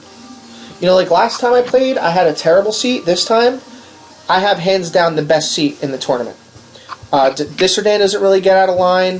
DeCarlo doesn't get out of line. Dennis doesn't get out of line. And they're in the positions that I need them to be if I want to be stealing small and big blinds. So I'm just in such a good spot right now. Take a sip of my coffee.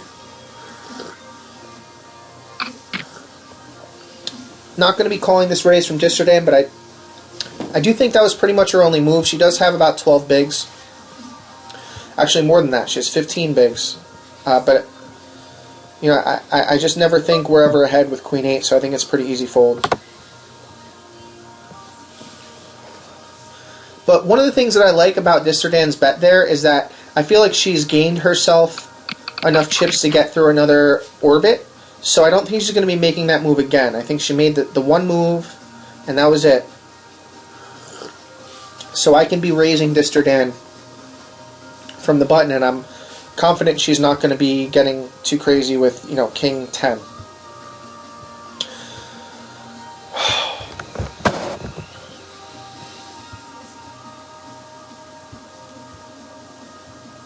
I used to have notes on Lou Jagu. I don't have notes on Lou Jagu anymore. I'm trying to figure out this player, but for what it's worth, I kind of feel like I have enough information on Lou Jagu to know how to play. And when I've never seen Lou Jagu with this amount of chips in a tournament before, so I think it'll be very interesting to see if Lou Jagu decides that, you know, that he is going to be making bets that make sense, because a lot of the bets that Lou Jagu makes kind of don't make sense. So if Lou Jagu is ever in a spot where, I mean, this is just such a juicy spot for people to be trying to steal. So it wouldn't surprise me to see a raise from Lou or a raise from Arbol or something along those lines. When we get 3 limpers here, my stealing kind of goes away. I think DeCarlo is just going to be checking anyway. So I really don't want to go 5 ways to a flop. Thank God I didn't, because I would have missed all that. But I'm not sure if I like Lou Jagu's just flat call here, but maybe Lou has a hand like pocket 7s and decides he's going to look up DeCarlo here.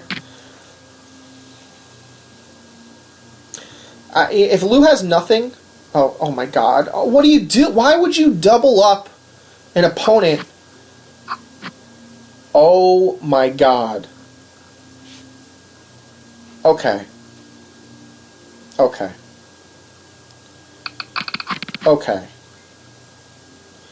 I mean, guys, this is your chip leader. Here you go. Here's the guy with the most chips in the tournament right here, who is limping with 5-7 and calling it all in with an inside straight draw when he knows he's way behind.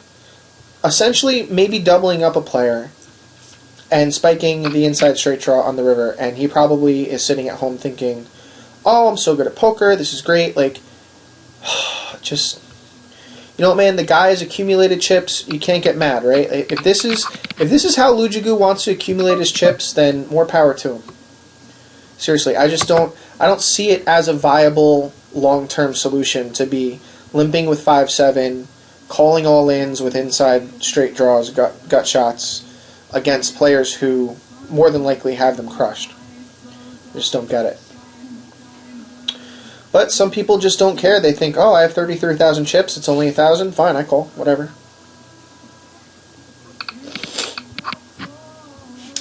So we're down to 7 here. I think there were 31 players that were running in this tournament, 5 places. So we'd like to make the top 5. Of course, we'd like to win this tournament. You know, it'd be really nice to bank a tournament. Like I said, I did win the tournament last night.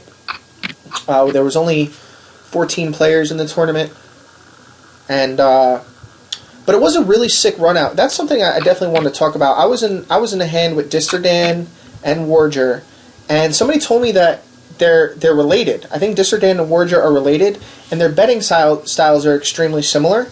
And I felt like when I got to three-handed with Disterdan and Warger, I kind of felt like, you know, maybe they weren't going to play at each other. And I was so patient to a point where I forced Disterdan and Warger to have to play against each other in order to win any chips. Like, I didn't give an inch. I didn't give any chips. But, you know, unfortunately I didn't videotape the tournament, but it was one of my, like, if I had to rank the tournament that I played last night, even though it was just a 14-person tournament, if I had to rank it in my top 10 tournaments that I've ever played, and that includes playing on PokerStars back in 2006, okay? If I had to rank it in my top 10 tournaments that I ever played, it's probably number 6 or number 5. And you'd say, well, how could a 14-person tournament be that way? Well, based on the structure that I had, like, I think at one point I was 5-handed with 900 chips, and all of my opponents had stacks like this, 34,000, 20,000. And I think I had like 900 chips. And I came back and I won the tournament against opponents who didn't... Like, it was almost like I was being ganged up on. Like, when Disterdan and Warger were betting, they were never betting against each other. They were only betting against me. And I think that might have something to do with the fact that they're related. But I just... There was something about the way they were playing against each other that was super fishy. And I had to adjust my style. And it was the first time in my life that I'd ever felt like I was playing 2 against 1. Like, I really, honest to God, felt like when we were three-handed, it was those 2 against me. It wasn't every man for himself. It was Disterdan and Warger versus invAAsive. And for that reason and the mentality that I have in that I had in that spot, I just felt like I don't know if you've ever seen Jackie Chan in, you know, Shanghai Noon, and he has, like, you know, he's getting double teamed and he's getting attacked from different angles. That's kind of how I felt. And somehow, some way, I was able to make excellent calls, excellent folds. I know it sounds like I'm talking a lot of shit. It sounds like I'm not being humble, but I have to tell you that after the tournament, it ended at like 12:30. I probably danced in my apartment by myself with the lights on fully, with the windows open to where the neighbors probably saw, with the music blasting. I probably danced for like 20 minutes, just by myself, just bouncing around.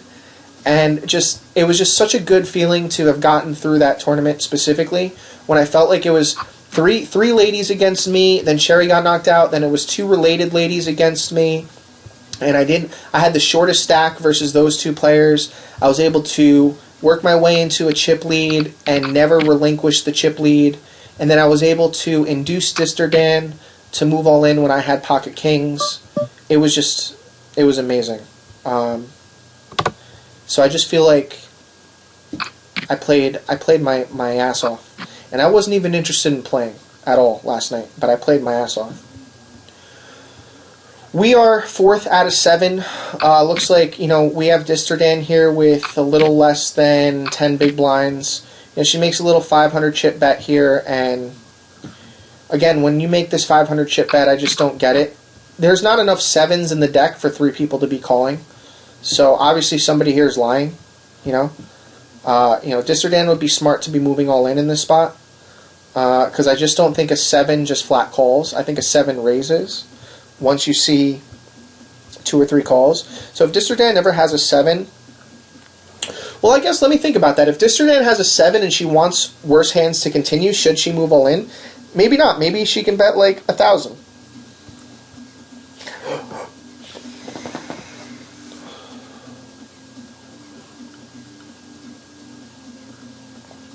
Yeah, I think Disardan really needs to accumulate chips, so it wouldn't surprise me if, okay, so we have a pot size bet here from Dennis. And again, I really like this pot size bet because there's only 2 7s that are available. So if Dennis has one, it's like, okay, well, I have one. So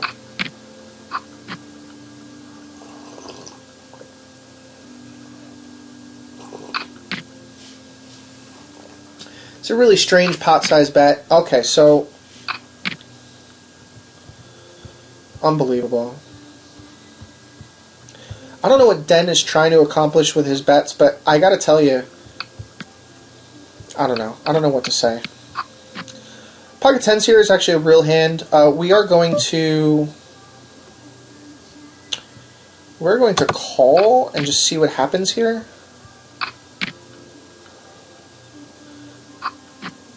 Basically a perfect flop for us.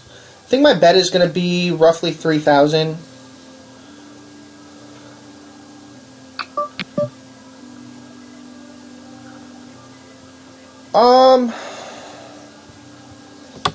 I think we're just going to go all in. If my opponent ever has like a better hand than us, then fine, but I just don't see how we can fold 10s on this board. I just don't see it.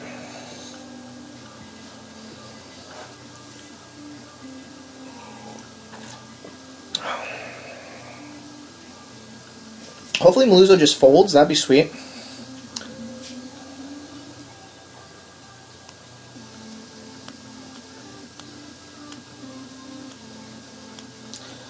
Well, it looks like we're going to win a side pot. That's always nice. So, Dennis flops Yahtzee here, and, what are we going to do here?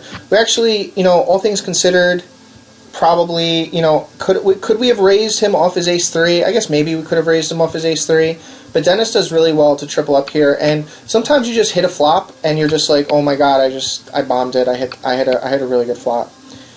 What do I want to do here? My hand is pretty good. Do I want to get crazy? Yeah, I think let's just get crazy. I kind of just feel like I have the best hand against Maluzzo so often that, if he's ever calling me, he has a better hand, I guess. But, we understand Maluzzo's game here, and when he raises to 1,500, it doesn't necessarily mean a whole lot,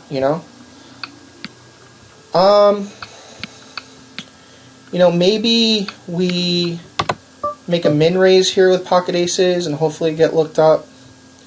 I don't know. I don't know what's going to happen. Pocket aces is kind of a funny hand. I don't know what to do. I mean, Lou can be calling me with anything, but, I guess, am I ever nervous? I don't think I'm ever nervous. Like, with pocket aces, you just can't be nervous. Like, you already know you have the best hand. You just have to hope that you flop well. Like, hopefully a flop comes like king 3 deuce. Like, that would be an incredible flop. We cannot afford to have a disconnection. We can't fucking afford to have a disconnection. Oh my god. Oh my god, if we disconnect, I'm gonna lose my shit.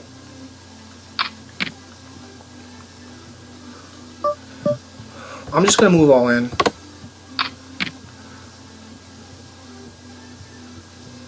If my opponent has 2 pair, that's fine. Sometimes you just get lucky. Like, if my opponent gets lucky and hits 2 pair, like, okay, fine, you got lucky, but I can't afford to see another card. So, check raise all in, not a bad play. Can you imagine I would have timed out with my aces? Like, how sick would that have been? Now, you guys are probably saying you probably didn't play that hand really well and you probably could have made more cash. But I have to tell you, against these particular opponents, I feel like I'm more likely to get called from my all-in based on the fact that I had just previously moved all-in. So I really wanted my opponent to call me with like a Jack-10 there. You know, if it was my first all-in, I think it's a lot... It's a bad play, but because it was my second all-in or possibly even my third all-in of the tournament, it's just...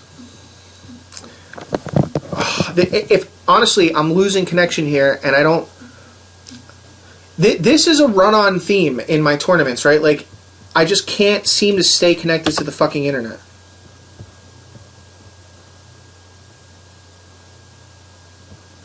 It's so sick. This is like the sickest shit because I don't get tilted. Like, I shouldn't be getting tilted on this, but here we are.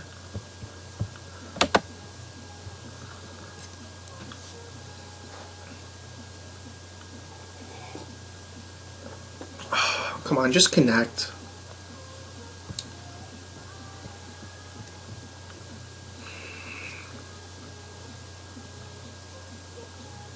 I mean, if you guys are watching this video, you're probably saying to yourself, why am I even watching invAAsive's videos if he can't even stay connected to the internet? But I really do appreciate it if you guys are sticking with me and watching these videos and, you know, trying to get through here. Okay, so it looks like I'm not going to be able to connect. So ridiculous. What am I supposed to do? Just so you guys know, I'm playing on a laptop here. And, you know, my laptop is connected through a router. I don't even want to play this hand. I mean, I know I have a straight draw here, but I just don't want to play it.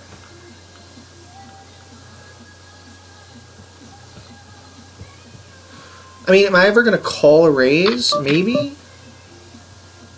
No. I mean, you might be saying, hey, why didn't you just call? But it's just not a good hand. It's just not. Like, it's just not a good hand. So I like this bet for Maluzzo because when he bets 500, he's feeling out to see if anybody has 2-pair, because 2-pair probably makes a raise to the 500 chip bet. When nobody calls the 3,000, Maluzzo has to slow down here. So Maluzzo is right to slow down. Me and him is more than likely going to be making a big bet here. I guess not. Oh my god. So me and him has a flush and doesn't bet it. Really, really weird. Can you guys explain that to me? Can somebody explain to me how me and him can river a flush, a very well hidden flush for that matter? Can somebody explain to me how that makes any sense?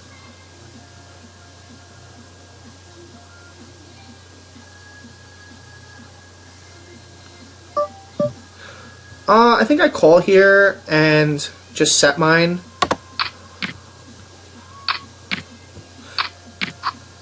Oh, beauty, beauty, beauty. I'm expecting at least a bet here from somebody. This would be a really bad time to disconnect, so let's hope that we just...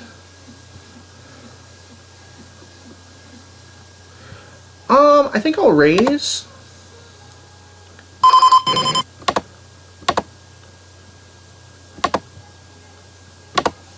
Raise to 5,100, that sounds about right.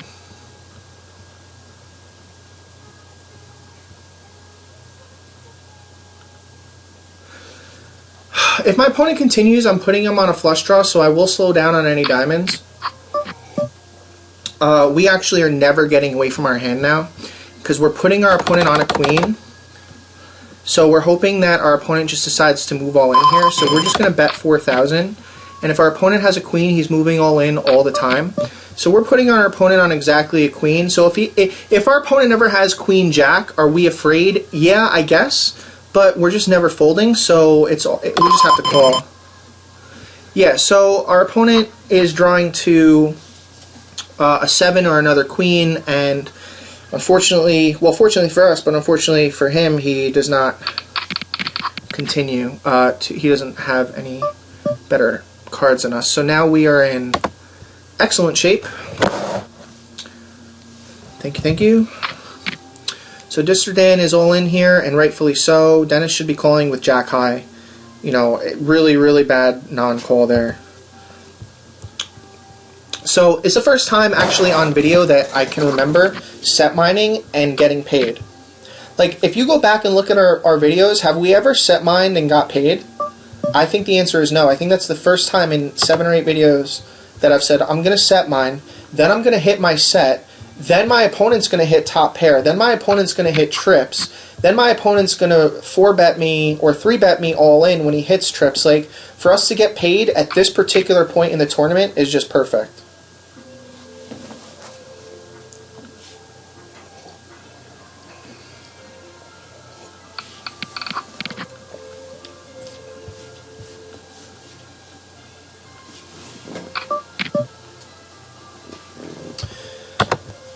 Yeah, so, you know, every now and again, invAAsive shows up with a hand, guys. I'm not always bluffing.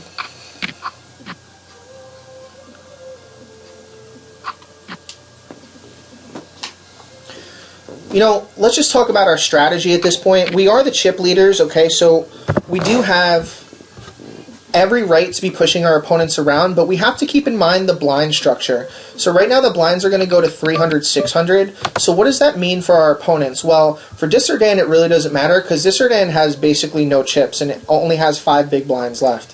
So for our opponents who have 16,000, 17,000, and 22,000, well, this opponent has roughly, when the blinds are at 300, 600, our opponent has, you know, almost 30 big blinds.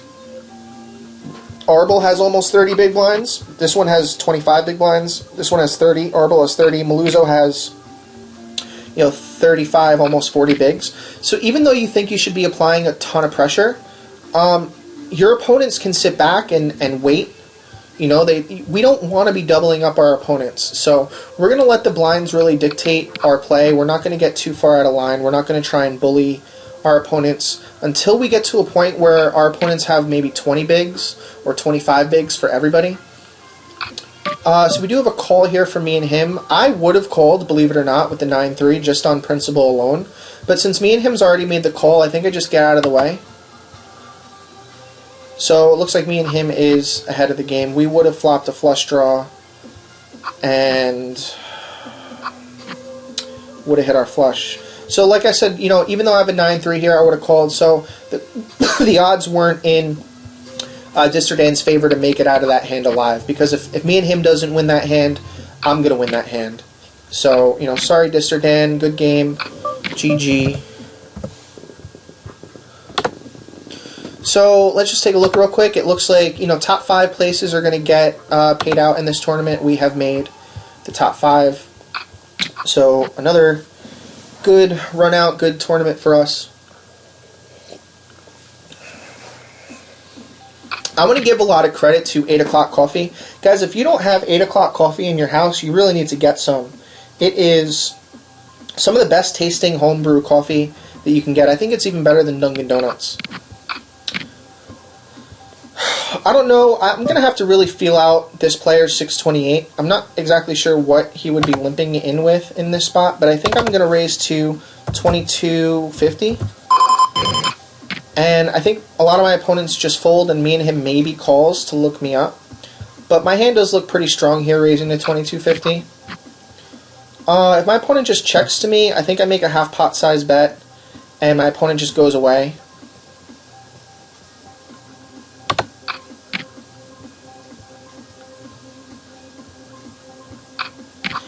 When we do get called here, I'm not quite sure what to make of it. I'm never putting my opponent on a king when we get called. So I think I just bomb. I think I definitely just bomb. And if my opponent has a king, then we know we're in a whole lot of trouble. But, like, I just know that when my opponent just flat calls that he's not doing that with a king. Like, if he has a king, he's either raising me or he's calling me a lot quicker. So my bomb on the turn comes from the fact that I know that my opponent doesn't have a king. And knowing that he doesn't have a king, he has to fold any middle pair that he has. Now, it's possible that my opponent possibly could have hit his draw here. Like, if my opponent ever has, like, 6-9, you know, or actually, what would be a draw that would hit here? 5-6 maybe would have hit there, but it's just extremely unlikely for my opponent to be involved where he's calling a raise pre-flop, then calling a flop bet, you know, and then checking and hitting his exact draw. So I'm never really afraid, and I had decided that since my opponent doesn't have a king, I was really going to put him to a major test there. You know, do I really want to get tangling with me and him 628? No, I don't. I mean, if there's anybody at this tournament who's really going to do a lot of damage to my chip stack, it's going to be this guy right here. But I also have been watching him play, and he doesn't seem like he's getting out of line at all, and he's been doing a lot of check calling. And a lot of his check calls come from the fact that his opponents are making less than half pot size bets against him, or maybe just half pot size bets against him. So, you know, he's willing to draw. This is actually a really, really good bet if he...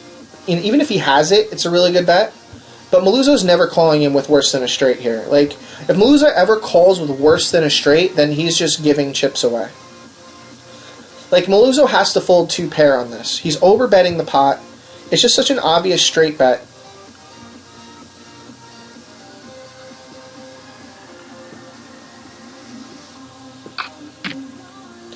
I mean... You know, I don't know what Maluzzo called with. Maybe Maluzzo, because this is the nut straight here, maybe Maluzzo has an 8. I just doubt that he ever has an 8. I think he calls with 2 pair and just can't fold his 2 pair. Oh my god, so he has 1 pair and he calls his bet. So, you know, kings are very difficult for opponents to fold. Like, it doesn't surprise me that Maluzzo calls, because when you have pocket kings, you just hate to fold. But it's just not a good call. Sorry, Maluzzo. I mean, sometimes pocket kings just get outdrawn, you know? I mean, when you see that run out, sometimes it just gets outdrawn.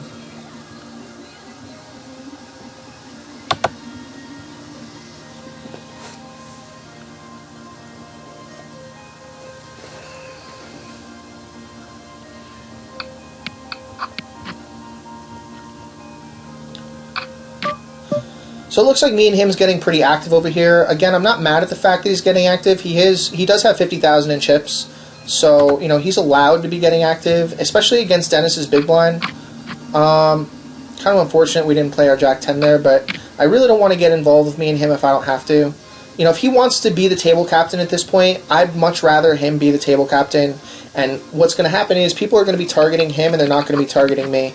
I really don't want players targeting me because the blinds are still very small. Like, I guess something that you guys should really be considering is, you know, this raise to 1,800 is still roughly only 10% and less than 10% of Arbel's stack.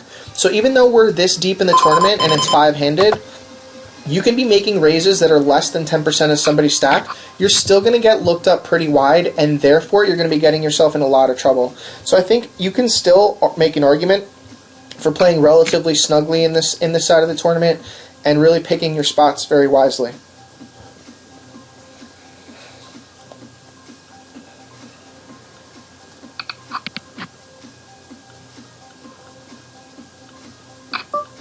Maluzzo has always been a player that kind of confuses me, but I do put Maluzzo on somebody who's not going to just sit back and wait.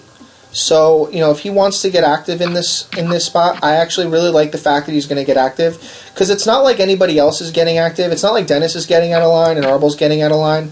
So he can really be doing this very wide and just kind of making bets. You know, although when he puts all his chips in the middle here, it's got to be really strong, right? Like, it's never ace-king. Like, he's got to have at least a queen. You know, if not pocket jacks or something, but it's just really, really strong bet.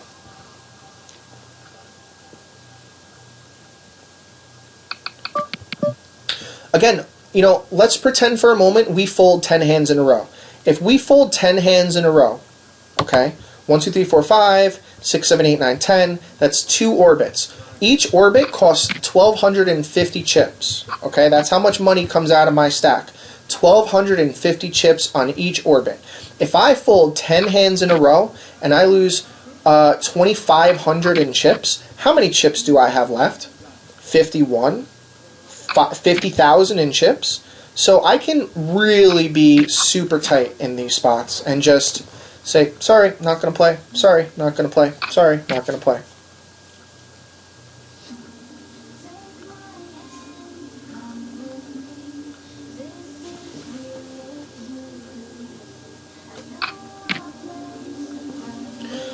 Nobody has a club, And me and him decides to ship 8,000 chips over to Maluzzo. I mean, this is just going to be... It's going to be a shit show. If me and him doesn't understand his situation, he's going to end up giving 10, 15,000 chips back to these players, and this tournament could get out of hand really quickly.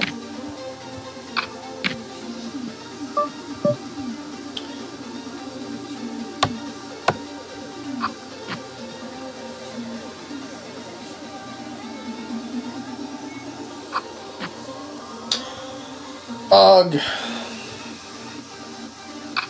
And you guys might be saying, John, you know, you did it to yourself. You decided not to play. But, again, I just explained to you, I can fold 10 hands in a row, and I'm fine. I can afford to sit back and wait for the ace-kings of the world and the pocket-jacks of the world.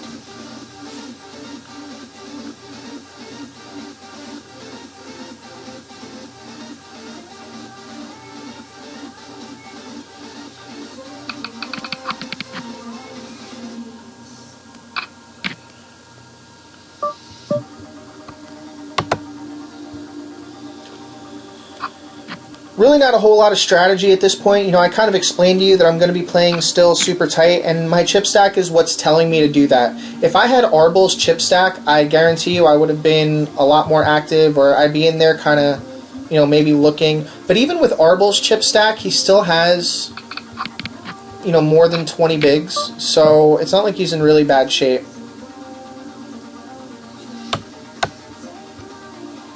It's got to be frustrating for you guys at home saying, you know, John, I'm watching this video, you know, I kind of want to see, some hands, you know, like you guys are probably saying this is kind of boring. Like if I wanted to see somebody fold all day, you know, I'd just watch friggin' Disterdan. But, you know, I understand what the tournament is telling me to do. I'm letting the game come to me. I'm not forcing edges, small edges. You know, I'm never in a hand with deuce 3. I'm never like... You know, unless I'm in a big blind, you know, that's different. I think I just raise here. Because me and him has been pretty active, so I think I can raise, you know, to 1,800, and I think I get looked up by me and him.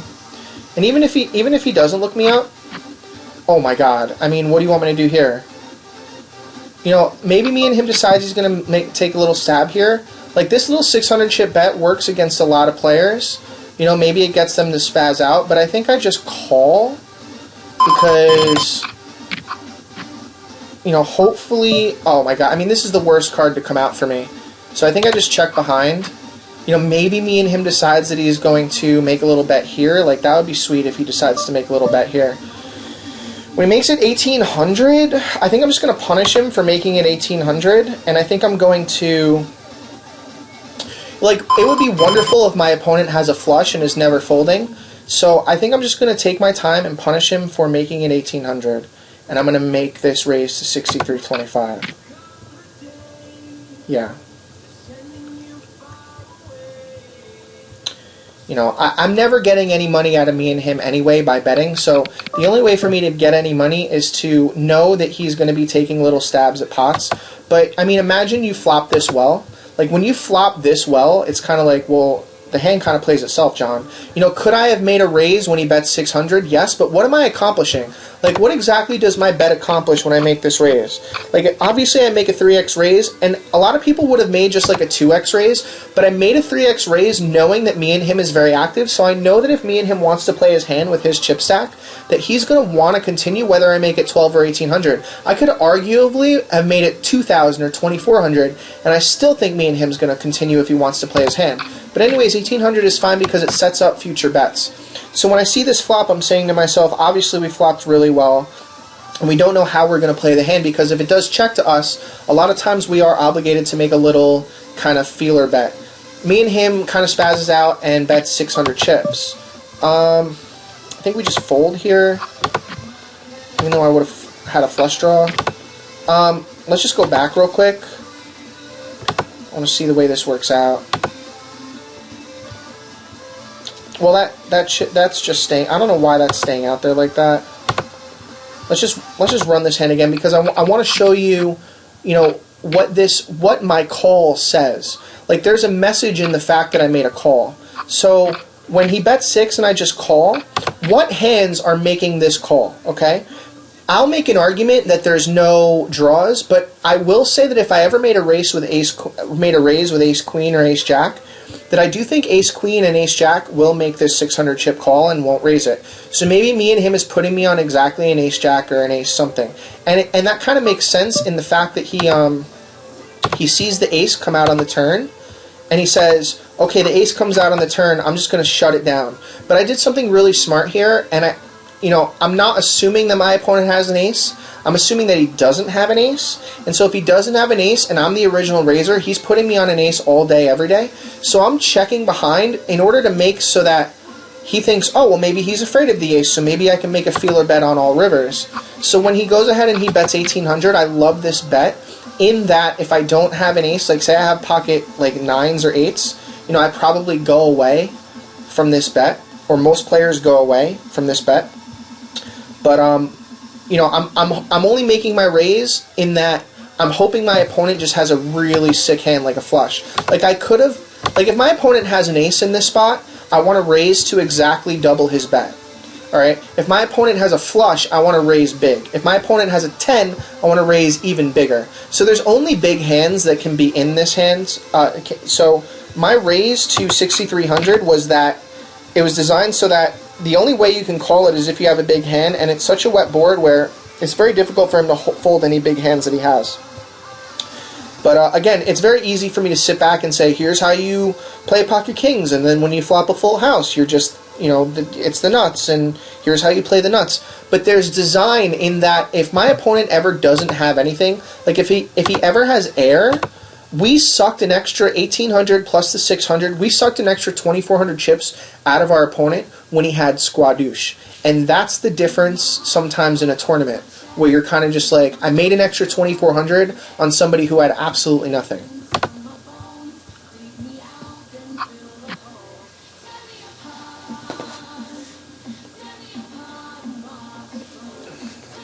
You'll notice that the chip stacks are kind of still like the chip, we're going to be playing I guarantee we're going to be playing 5-handed.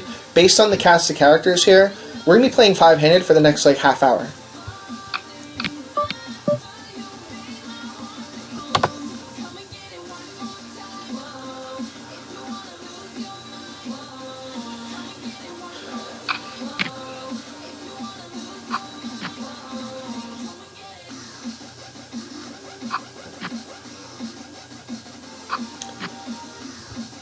This is going check, check, check, check. I mean, these pots, they're just not enough. Like, they're not enough to even really mean a whole lot to anybody but Arbol. So, until... It's kind of unfortunate that we do have to wait 13 minutes for the blinds just to go up to 400, 800, but, that's just the nature of the tournament. When we play these tournaments, we have to be mentally prepared for this tournament to go another hour to an hour and a half. Like, if we're not mentally prepared for that, then... I do like this raise from Arbol. I'm going to keep my eye on Arbol and see if he's noticing how tight I'm playing.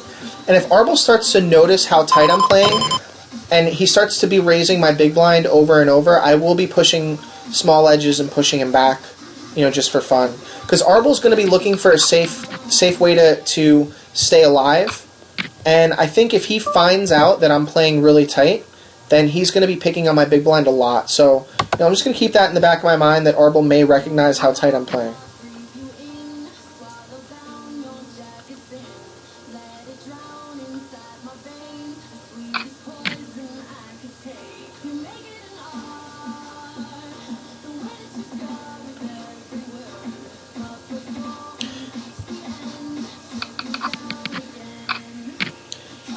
Again, me and him really not slowing down. He's limping a lot of pots. He's probably going to be calling this raise from Maluzo a lot of the time. So, he's going to have a very yo-yo-y stack.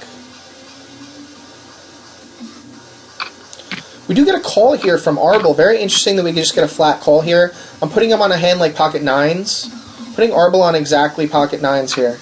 And when he moves all in, I'm actually thinking to myself, if I have pocket 9s, I'm doing this. I'm making this same play. Unfortunately, we're not going to be able to see if he has pocket 9s, but I think he makes that play with pocket 9s the same way.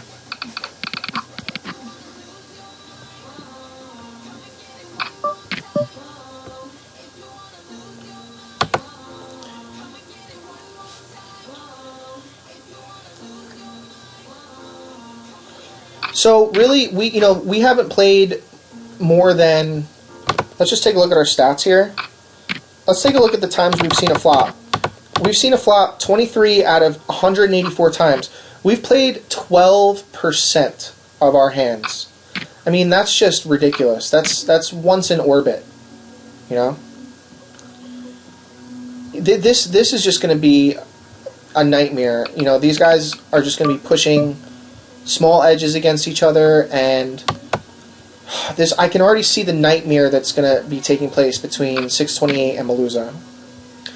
But if you take a look, we've seen a flop 23 times. 9 out of the 28 times that we saw a flop, we've seen a flop 9 plus 3. So when we were in the smaller big blind, it's been 12 total times. So 12 of the 23 times that we've seen a flop have been when we're more than 50% of the time when we're seeing flops, it's out of the small blind or the big blind. So you can tell we're playing extremely snug poker.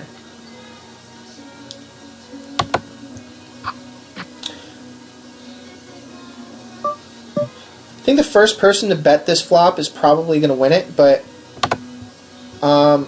it's just going to be really sick. Like this min bet here is just really sick. This is going to be a pissing contest. I can already see the pissing contest right here. I min bet, I call your min bet with king high. I check, I bet another 1400, and you call because you have ace high. Like I can see this pissing contest happening. Oh my god. This is just sick.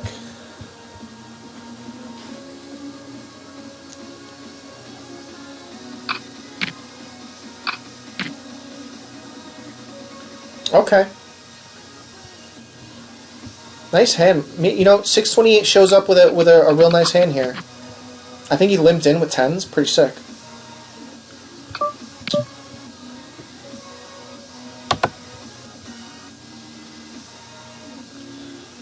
I mean, just another note that we have on Maluzo gets out of line sometimes. I mean, we've seen in other videos him getting out of line, but just look at the way he plays this. Calling with a jack high, check raising with a jack high, and then betting fifth pot with a jack high. Just really getting out of line. And just a lesson in impatience, Maluzo right here. But like I said, these guys are going to be yo-yoing their chips back and forth to each other. I like the way Dennis 2115 is playing. I like the way he's playing a lot, actually. Kind of staying out of trouble. Again, I told you early on in the tournament, you know, I really, really love my seat because I do have these stacks, which were relatively large stacks to my immediate right, which means that I can really stay out of their way. You know, this pissing contest that's going on, imagine I was in the middle of that. I mean, really, really nice hand here for me and him. Kind of unfortunate that it goes runner, runner, tens. Kind of counterfeits his full house to bottom full house. But I wonder what Maluzo played. Let's just take a look. Oh my god. Oh, okay, so Maluzo ends up having a flush here, so turning a flush. This could have gotten extremely out of hand.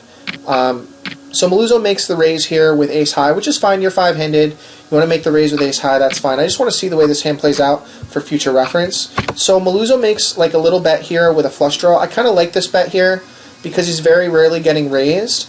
So we do not see a check raise from me and him because me and him has flopped so well that he really needs his opponent to catch up. So when this card comes out, oh my god, pocket kings. Yeah, yes please. Yes please.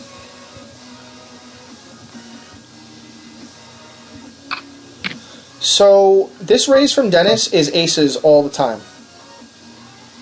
It's always aces. This raise right here is always aces. Always aces.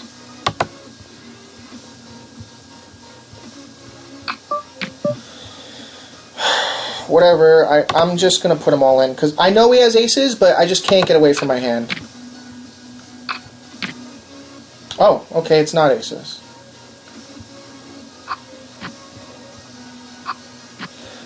Alright, so we are wrong, and I really, really thought the strength of his hand was aces, and turns out I was very wrong. Very, very happily wrong. But I guess we played our hand very nicely, all things considered. If we do 4-bet him pre-flop, I think he gets a little nervous and scared.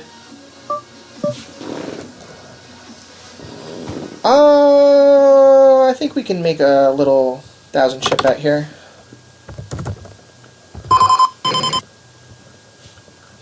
You know, our table image here is just gold. I mean, the last two hands that we played were pocket kings, one of which we got a full house and we were able to make some money on, the second of which we got our opponent to move all in on. So, you know, our table image right now is just perfect. Now that we're four-handed, I think we are going to see a little bit more action out of Arbol. You know, because Arbel's probably saying to himself, you know, damn, invAAsive has a bunch of chips, me and him has a bunch of chips, you know, I'm going to need to be getting some of these chips. So, you know, I think I can be raising every now and again.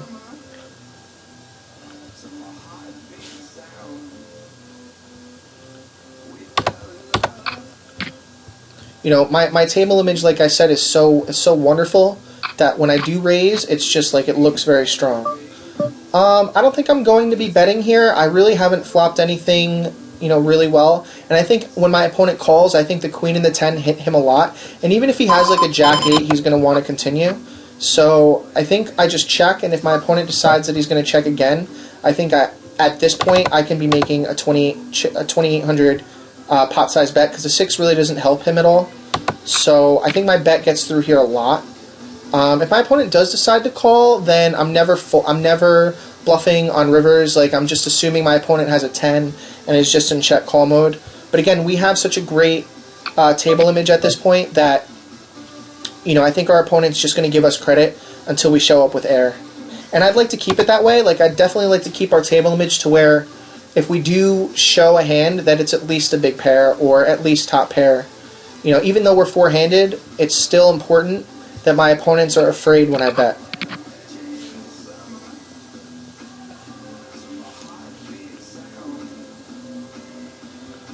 Maluzzo raises here. I don't think he has a great hand, but I also can't really get too crazy with a 7-3 offsuit. So I think I just think for a little bit and let him kind of squirm in his chair a little bit. Like, say he's holding a hand like, you know, King 10. He is squirming a little bit if I do make the call. But I also don't think Maluzzo thinks like that. I think he just says, you know, LOL, I'm going to raise, and I don't care what you do. You know, if Maluzzo continues to be active like this and just raising a lot, I think it's just going to be a really profitable way for him to be accumulating chips. But we really don't need to be getting in his way at all. Like, Arbol needs to defend, we don't need to defend.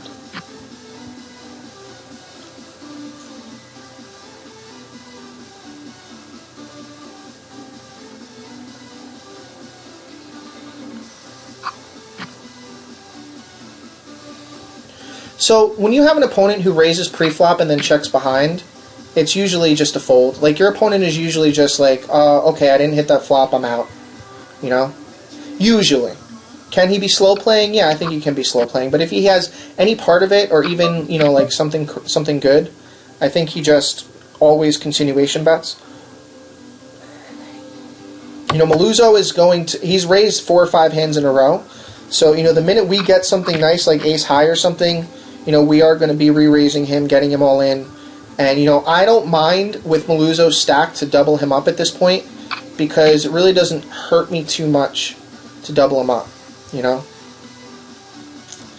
Alright, Maluzzo, he shows the ace, you know, he's kind of saying I should have, you know, I raised with the ace, not really my flop. You know, but I like the way Maluzzo's playing, but I'm also recognizing that I know how to play defense against Maluzzo, and I also have the chip stack to be putting him in some really uncomfortable spots if I do decide to play a hand against him. So I'm just going to kind of sit back and wait to pick him off. You know, I love the fact that Maluzzo's sitting here on my right-hand side. Like, it's just so perfect for me.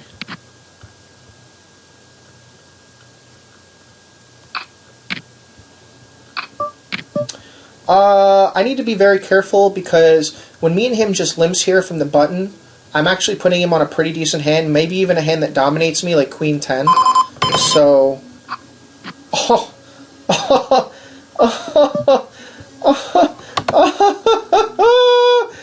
it's the best flop in the world! I think I call one time. I'm gonna do a stop and go play. If a club doesn't come out, I'm gonna bet. If a club comes out, I'm probably in check call mode. I think I'm gonna make a little defensive bet here of 2100, and maybe me and him just calls it with like an ace. So, you know, obviously we have the best hand, because if our opponent ever has a better flush than us, he's raising all day. So does a set beat us? No. The only thing that beats us right now is a higher flush. So he either has to have exactly a queen high flush or exactly a jack high flush. So I think I make a bet like half pot, and if he has an ace, he's probably going to have a hard time folding it. Well, I guess not. So it looks like we're kind of getting hit with the deck here and flopping really, really well. This is a perfect hand for me to be re-raising Maluzzo if he decides to raise. Oh, insta-call. So we're obviously in such good shape against Maluzzo's exact hand. We just need to dodge a jack. Please, let's just dodge a jack for the fans. For the fans, let's just dodge a jack. Alright, okay. So we are in excellent shape here. Nice hand. GG. Excellent shape here going to three-handed. So I don't necessarily know how to handle Arbol right now, because Arbol's been extremely patient. So I really, if there's one person that I really don't have a read on at all in this tournament, it's Arbol. And me and him I kind of have a read on. I mean, we've been playing against me and him sort of the entire tournament. So, you know, who knows? Maybe I should try and strike a deal with these guys. Like, maybe we can just negotiate to where I get, like, close to first place money considering my chip stack. Like, that would be sweet. Well, do I ever want to strike a deal with these knuckleheads? Like, I guess I should just probably try and just take it down. When Arbol makes this raise here, I think I just fold. I need to get more of a read on Arbol, and I need to know if this is something he's going to be doing extremely often. Like, if Arbol's always doing this from his button, then I think then we can start to push back. But since we just got to three-handed, you know, considering my chip stack, it really doesn't affect me if he steals my blind there. You know, then I'm not really too worried about it. I mean, he still has more than 20 bigs. So I think I just call here. And let's just see how Arbol handles the fact that I just called. So, you know, do I ever put my opponent on an ace? No. But I don't think...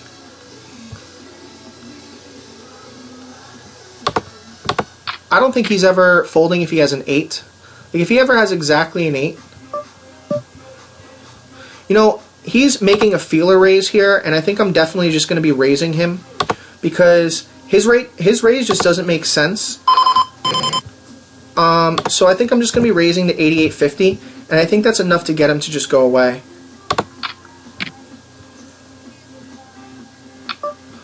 Oh, Arbol! Arbol! Arbol!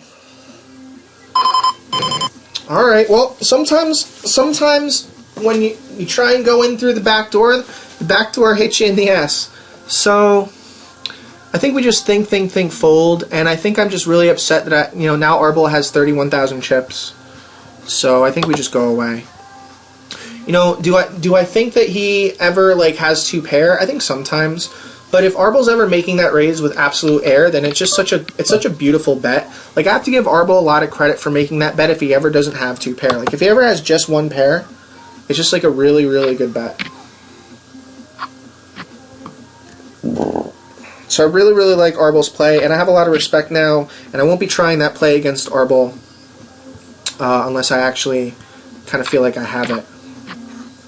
So now Arbol's got some chips to fight with, and this could go a while, guys. Like, I really feel like this three-handed tournament might end up going, into the night, because blinds are not even at 500, 1,000, which means everybody right now has at least 25 bigs. Really like this bet for me and him. It looks like a value bet with a queen. That's exactly what it looks like. So if Arbol has an ace, he's just in a tough spot.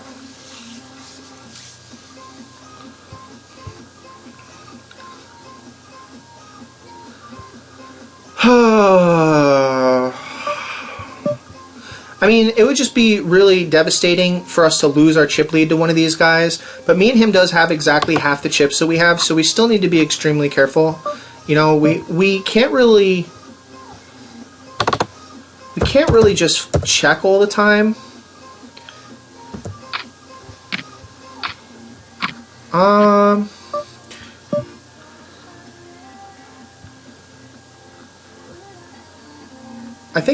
I think this is actually a really good time for us to check. You know, I guess maybe our opponent has an ace sometimes, and maybe they have a flush draw sometimes, but the charade is over. Guys, I like to play three-handed, but I want to apologize in advance if some of my plays, like, I'll be thinking about a play in my head, kind of just saying to myself, I kind of have an idea of why I'm doing it, and I might not be saying it out loud right away. So if I ever get quiet, it's because I'm going over every single line that I could possibly take in rapid fire. Like, I'm like, call, raise, fold, call, raise, fold. Okay, if I call, what does it say? If I raise, how much do I raise to him? What does that say? If I fold, is it a good fold? So I'm just like constantly thinking about all the possible lines that I can take. So sometimes you'll just hear me go dead silent, and then I will come back and try and explain my theory maybe during the call, like if my opponent ever calls. But after I make the bet, I'll probably say, here's why I'm making this bet. But I do have plenty of time on my time bank. I think my time bank has like 100 seconds in it, so I can afford to, kind of take some time and explain what it is that I'm doing. So with the deuce 9 here, I don't think I'm going to be defending. I'm going to be taking my time and just not defending. I actually have to really put on my patient cap and just say, look, it's possible that you're up against two very good opponents. If you're up against two very good opponents who are going to be knowing when they should be making raises and knowing when they should be folding, then you're really going to have to be playing really well.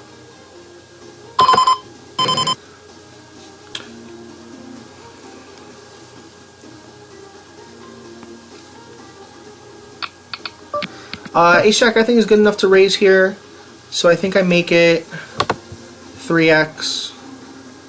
Even 3x is enough for my opponents to be calling me wide.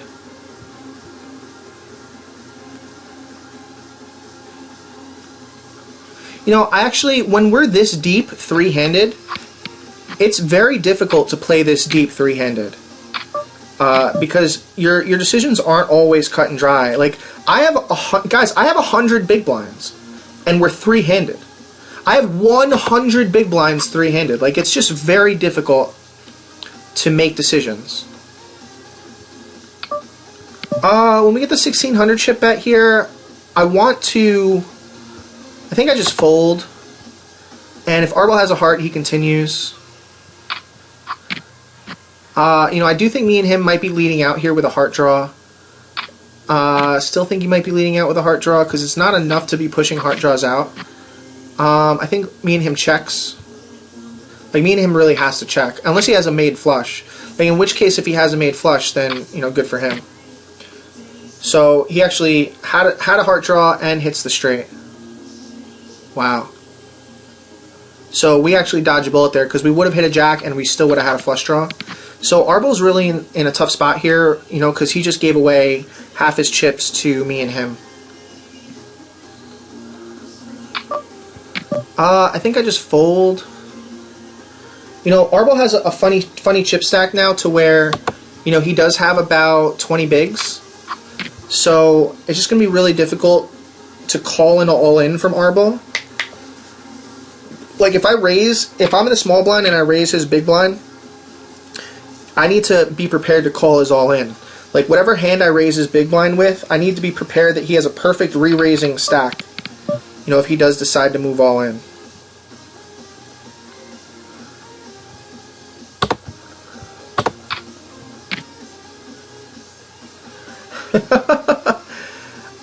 Tommy says, geez, Johnny, you might consider making people pay for your videos.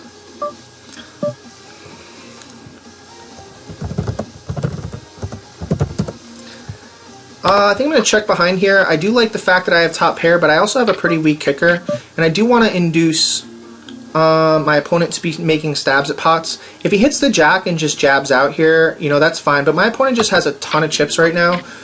Since we river 2 pair here, I mean, the only hand that I'm really super afraid of is the 8-9, so we are just going to call with the 2 pair, even though I should be raising for straight value, because we are behind hands like Jack 7, Jack 4, 8-9, 10-7, 10-4, so really we have like the 6th or 7th nuts, so I think we just call. Yeah, so, you know, it's probably a really good call from us. You know, we could have gotten ourselves in a whole lot of trouble, and I think if me and him turns around and looks at, you know, the hand that I have, he's probably going to be very impressed with the fact that we just called with the 2 pair. But, you know, me and him doesn't get out of line. He bets all 3 streets. He hits top pair. I think we made an excellent check on flop. So I think we just min raise to 2,000 and maybe induce an all-in from Arbol. You know, maybe Arbol decides that he's going to, you know, get involved. Oh man, this is really not a good flop for us. I mean, if Arbol's in the hand, then we're just in so much trouble. I don't think I can check this flop. I think I have to bet like 24, and hopefully, you know, maybe we just get Arbol to fold his hand. You know, if Arbol ever moves all in on us, it's just like a really plus EV all in. But look, I mean, you know, we actually get really lucky because this is just like a nightmare flop. But we do get lucky here, and I think if we check, it's just a mistake because it shows fear of the flop. But if we're the initial raisers, like we have to be in a spot where, you know, I think we have to be in a spot where we're not showing any fear. Like if we're the original raiser, especially with our chip stack the way it is, and especially with Arbol in here with basically, you know, 10 bigs, we just can't be afraid. You know, even though we have pocket queens, we just really can't be afraid. I do like this raise from Arbol because I think he's making this raise with all of his ace highs and king highs. So I think I just fold and I pick a better spot. Like, if I'm going to be coming after Arbol, I want to be the aggressor in the hand. I don't want to just arbitrarily double this guy up just because I'm defending with a queen high. Like, I guess maybe I could have flopped well, but Arbol is on life support at this point, considering his 2 opponents have 66 grand and 76 grand. So he's really just in a really tough spot. So I think, you know, I think I just call here, and if my opponent ever wants to get like out of line and shove all in, like that's completely fine by me. You know, I don't think I want to. I don't think I want to check to him. You know, if he ever wants to just call, that's fine. But you know, we would be doing ourselves a disservice by checking to Arbol and giving him control of the pot. You know, I think just by us limping, just by the nature of us limping in, it is a little bit fishy. So, you know, when we raise from the button, we need to be extremely prepared for Arbol's all in. Like, so when my next raise from the button is going to be king high or ace high, or a hand like queen jack suited that will more than likely just call Arbol's all in. Like, I do think Arbol's range to go all in will be anything pocket 5s, pocket 4s, pocket 6s. So if we do end up calling with like a queen jack, it doesn't mean that we're crushed all the time. Like, we very well could just be flipping. You know, Arbol's, like I said, he's pretty much on life support. So, you know, any big hand that 628 and I, if we get in a big hand, it would just be like detrimental to our health. Like, we really don't want to be getting involved in big hands against each other. But I will be calling here with the pair. I'm not just going to let me and him just do this. However, when he makes these bets, I'm understanding that he understands the same thing as I do. So I'm not necessarily putting me and him on anything worse than a 6. Like, I think if he has a queen, he makes the same 800 chip bet because he really doesn't want to get out of hand with me. Like, he doesn't want to. Like he understands the situation that we're in. So, you know, when he's making these 800 chip bets, where normally I would read that for weakness, I'm actually reading that as strength, to where he knows he doesn't want to put a whole lot of chips in the pot, and he's just going to be. It's almost like checking it down, but our chip stacks are so good that by min betting, he's getting value on his check down. It's a very interesting dynamic, but I really like the way he plays that hand. And okay, so we have an all in here. Me and him has a decision to make. Hopefully, he just doesn't double this guy up. But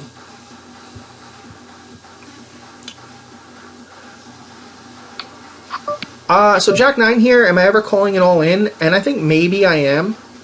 So I think I just raise and call the all-in from Arbol. You know, like, if Arbol ever wants to shove all-in, I think I'm just fine calling the all-in. We do have a really good flop for us, the pre-flop raiser. So I think we just bet half pot here, and our opponent just kind of goes away a lot of the time because they feel like, you know, if we are raising, that's sort of in our range somewhere. We get called, so, you know, it's kind of bogus. It's kind of like, well, you know, like, maybe my opponent maybe has a club draw, but if he has anything, like if he has any draws, the club is just not a good card to bet. So I'm not quite sure what to make of this, but if I do see a bet out of me and him, I'm going to be very cautious. This 2400 chip bet actually is kind of like a feeler bet, so I'm going to be raising this to 12-8. And I think my opponent just goes away a lot of the time because he's like, oh shit, there's a flush out there. Like for him to be betting this flop, he really has to have it smashed. So this feeler bet was more of like a defensive bet. Yeah, I think that's the best way to call it. Like, it's more of a defensive bet. And he's like, well, you know, do I really want to, you know, get involved in a big pot? Actually, this is borderline for me to be calling, but, you know, like, is my opponent ever doing this with worse than 9-7? And I think not. I think I'm never, like, really far ahead. So, you know, I'm basically have to call 11,000, or I have to call 10,000 to win 13,000. So I'm getting 1.3 to 1. So essentially I need to be in a coin flip situation. And there's just so many times my opponent has 2 overs that I'm just never in a coin flip situation, and or he could already have pocket 10s and I'm just way behind. So I think it's just an easy fold. It's a very pretty hand, and it's very easy for you to say, oh, well, I can knock a player out. But the worst thing that you can do at this point in the tournament right now is double up Arbol. Like, he still has just 10 big blinds. So it would be terrible to be doubling up Arbol right now.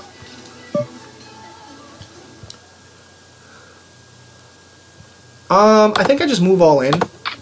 And if Arbol wants to call, like, that's completely up to him. But, you know, anything I raise is susceptible to re-raise, and I'm not in the mood to fold. So there's enough money in there where I'm just like, if I'm going to raise, you're just going to have to understand, Arbol, that if I raise, I'm committing to the hand. Like, I'm not just fucking around and stealing. Like, if I raise your big blind, you're going to have to put the rest of your chips in.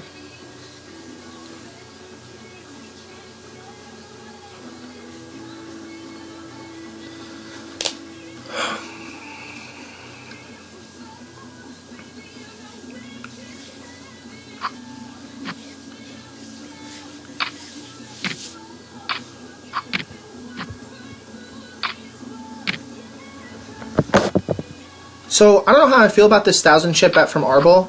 I think he just has a flush draw, and he's just trying to get there. Well, now when he bets 1,000 here, he's probably got top pair. He's probably just trying to get max value on top pair, and maybe gets a jack to call him. I don't like this raise. He's getting called all day. Oh my god, I can't believe that raise got through. So I really don't know how to read Arbol's bet there. Like, when he bets 1,000, and then this 4 pops off and he bets another 1,000, it's just like a really, really weird thing. And I never thought that raise on the river was going to get through, and it did. So, you know, Arbol had me a little bit confused there. We don't flop anything, but hopefully we just, you know, get to see another card, I guess. I'd like to see another spade. That would be fun. Like, a min bet would be perfect for me and him. Like, if me and him just puts a min bet out there, I think it's like just a perfect size bet for him to be putting like a min bet out there. Like, if he has any part of this, or even if he doesn't have any part of this, he should just be min betting. When he, like, tank checks, he either has a bad connection or a really, really good draw.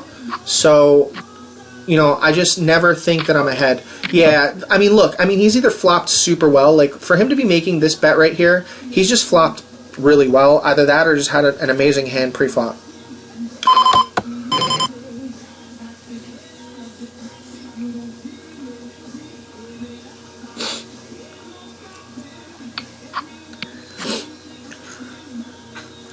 So, you know, A3 suited, not necessarily a hand I want to get involved with, but, you know, me and him has said by making this raise that he's willing to go all in with Arbol. So we're just not going to get involved. Arbol more than likely will play this hand. I mean, this has to hit me and him's hand. But if Arbol ever shoves this, he's gotta know he's getting called. Wow, okay. So,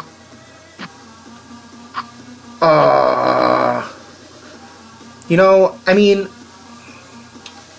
I don't mind Arbel's shove there with the open-ended straight draw and a flush draw. I really don't. But it's just really shitty that he ends up doubling up there, and we're right back to where we were like 20 minutes ago.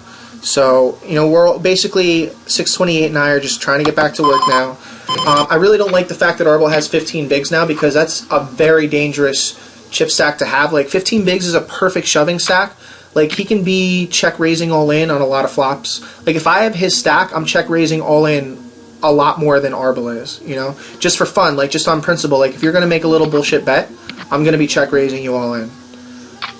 Me and him has been kind of limping in on a lot of my big blinds, and he's been outplaying me a little bit, so, you know, normally I'd probably not tolerate that, but I'm just not I'm not in bad shape here at all. So, you know, if my opponent is ever limping in with an ace, I think I'm just going to be betting 2,000 here on principle alone. Like, if my opponent has a king, he continues. So I'm actually putting my opponent on exactly a king, and if he bets here, like, I think I'm putting my opponent on exactly a king. Like, if my opponent has a king, he has a better king than I have, and I also don't think he's going to be folding, so I really feel like he has a hand like king 9. Or the nuts, so whatever. I mean, I don't know if I'm getting outplayed or not, but I definitely didn't feel like I was going to be able to make him fold worse. So I think we lose the minimum on that hand. Actually, I probably could have just checked back when he checks to me on turn. Like, let's just take a look at this turn real quick. Like, I probably didn't have to bet the turn, but when you're ahead and you know you're ahead, there's no reason to slow play. I'm not even going to go over it. When you're ahead and you know you're ahead, there's absolutely no reason to slow play. Like, why would you slow play when you know you're ahead?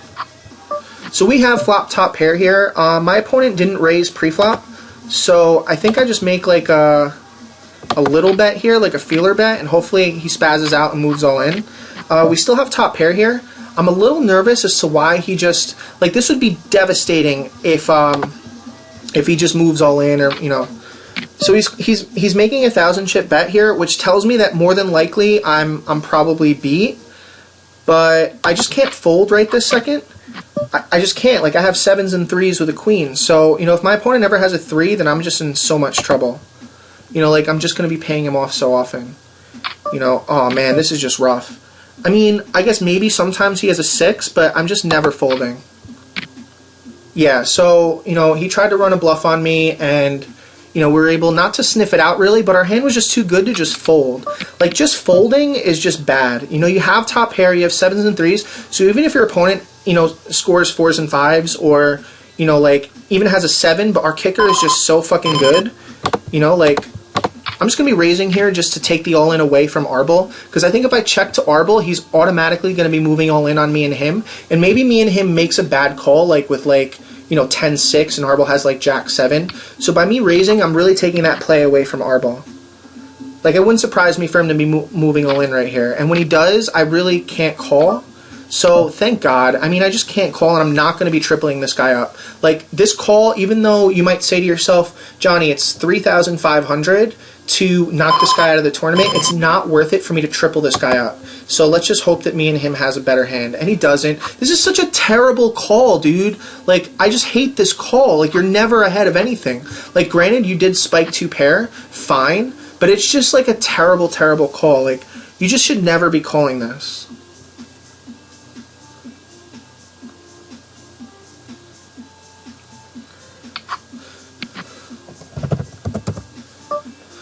Okay, so we made it to heads up here against me and him. We kind of knew that this is the way that it was going to go. Once Arbel got to a point where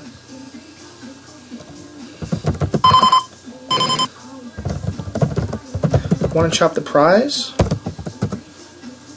I think there's a lot of money here that we're playing for heads up.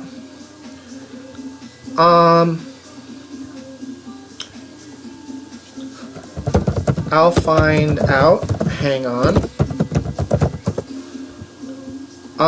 So let's just find out what the prize is here.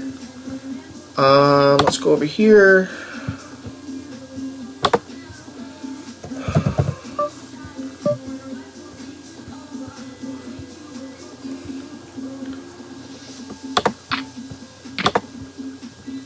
Let's go to uglytuna.net. He says, okay, let's chop. I want to find out what this is.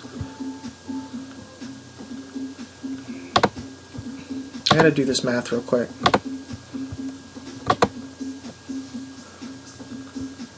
prize chart. What do we have, 31 players? 31 is 372 and 233. So that's 500, 605. 605.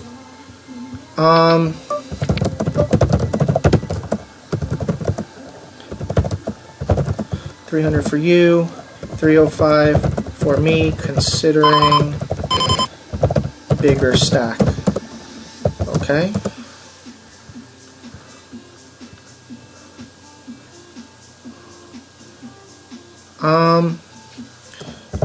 I'll email Tuna. Hold on. Alright, so we've successfully negotiated a chop of the prize pool, because essentially we would have been, let's see what we have here.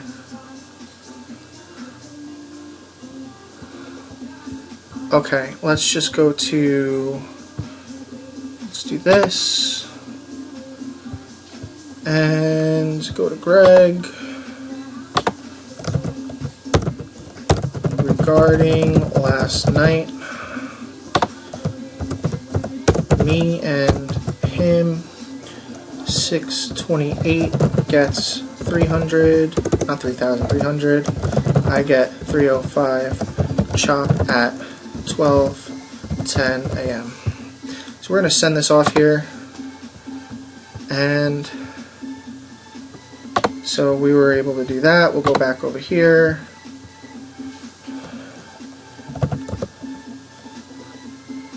Sent email to Tuna. We are good. We play on 4 points. So okay,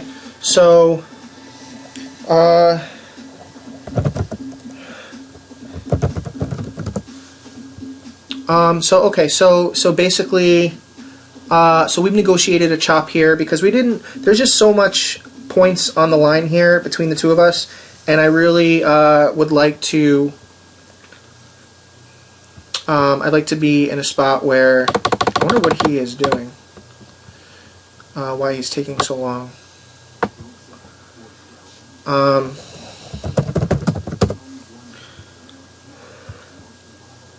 Okay, so it looks like he's just timing out. I wonder why he's timing out. Like maybe he thinks he's giving up. But you know, we actually, you know, we'd still like to win just for the point situation. But you know, this tournament could go on. Seeing as how he has 60 bigs and I have 80 bigs, theoretically we could be playing this, you know, heads up match for like another hour. And I really don't think that, you know, I just don't think you guys are going to want to sit back and see this play for another hour. So now that we've negotiated this chop, you know, I think.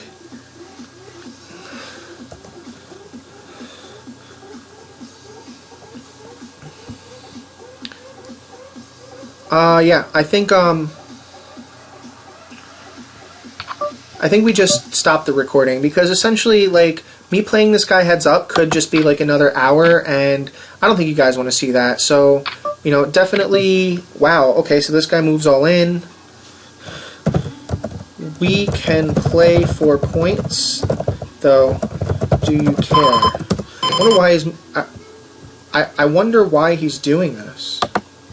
Like, why would he do that?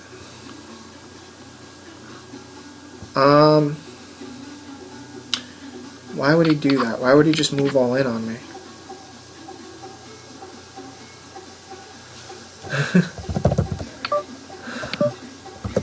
Alright, whatever, I call. So, you know, whatever. We actually have the best hand right now. Hopefully our opponent doesn't. Okay, so we end up winning the hand. So we end up winning the tournament. You know, our opponent just did us a huge favor by just shoving all in, and we were able to take down first place. So let's just bring the lobby up real quick. So I won the tournament last night. I win the tournament tonight. Obviously, I'm playing really well, running really well. I hope that you guys are getting some sort of educational value out of these tournaments, out of the videos that I'm putting out. Obviously, I didn't put out the video from last night, but I definitely think that if I did, you would have really appreciated the way that I've been playing recently. And you know, if you guys have any questions, comments, you know, anything that you think, you know, definitely would, you know, be something that I would want to know, or maybe you just want to like tell me I played a hand wrong or whatever. But I'm definitely very happy to be winning this tournament, and hopefully I get a chance to, you know, see you guys sometime really soon over at Tuna's house. I think we're playing again on Friday. So we've been playing a lot of poker recently. I'm actually kind of pokered out. I really didn't want to play last night. I kind of didn't want to play today.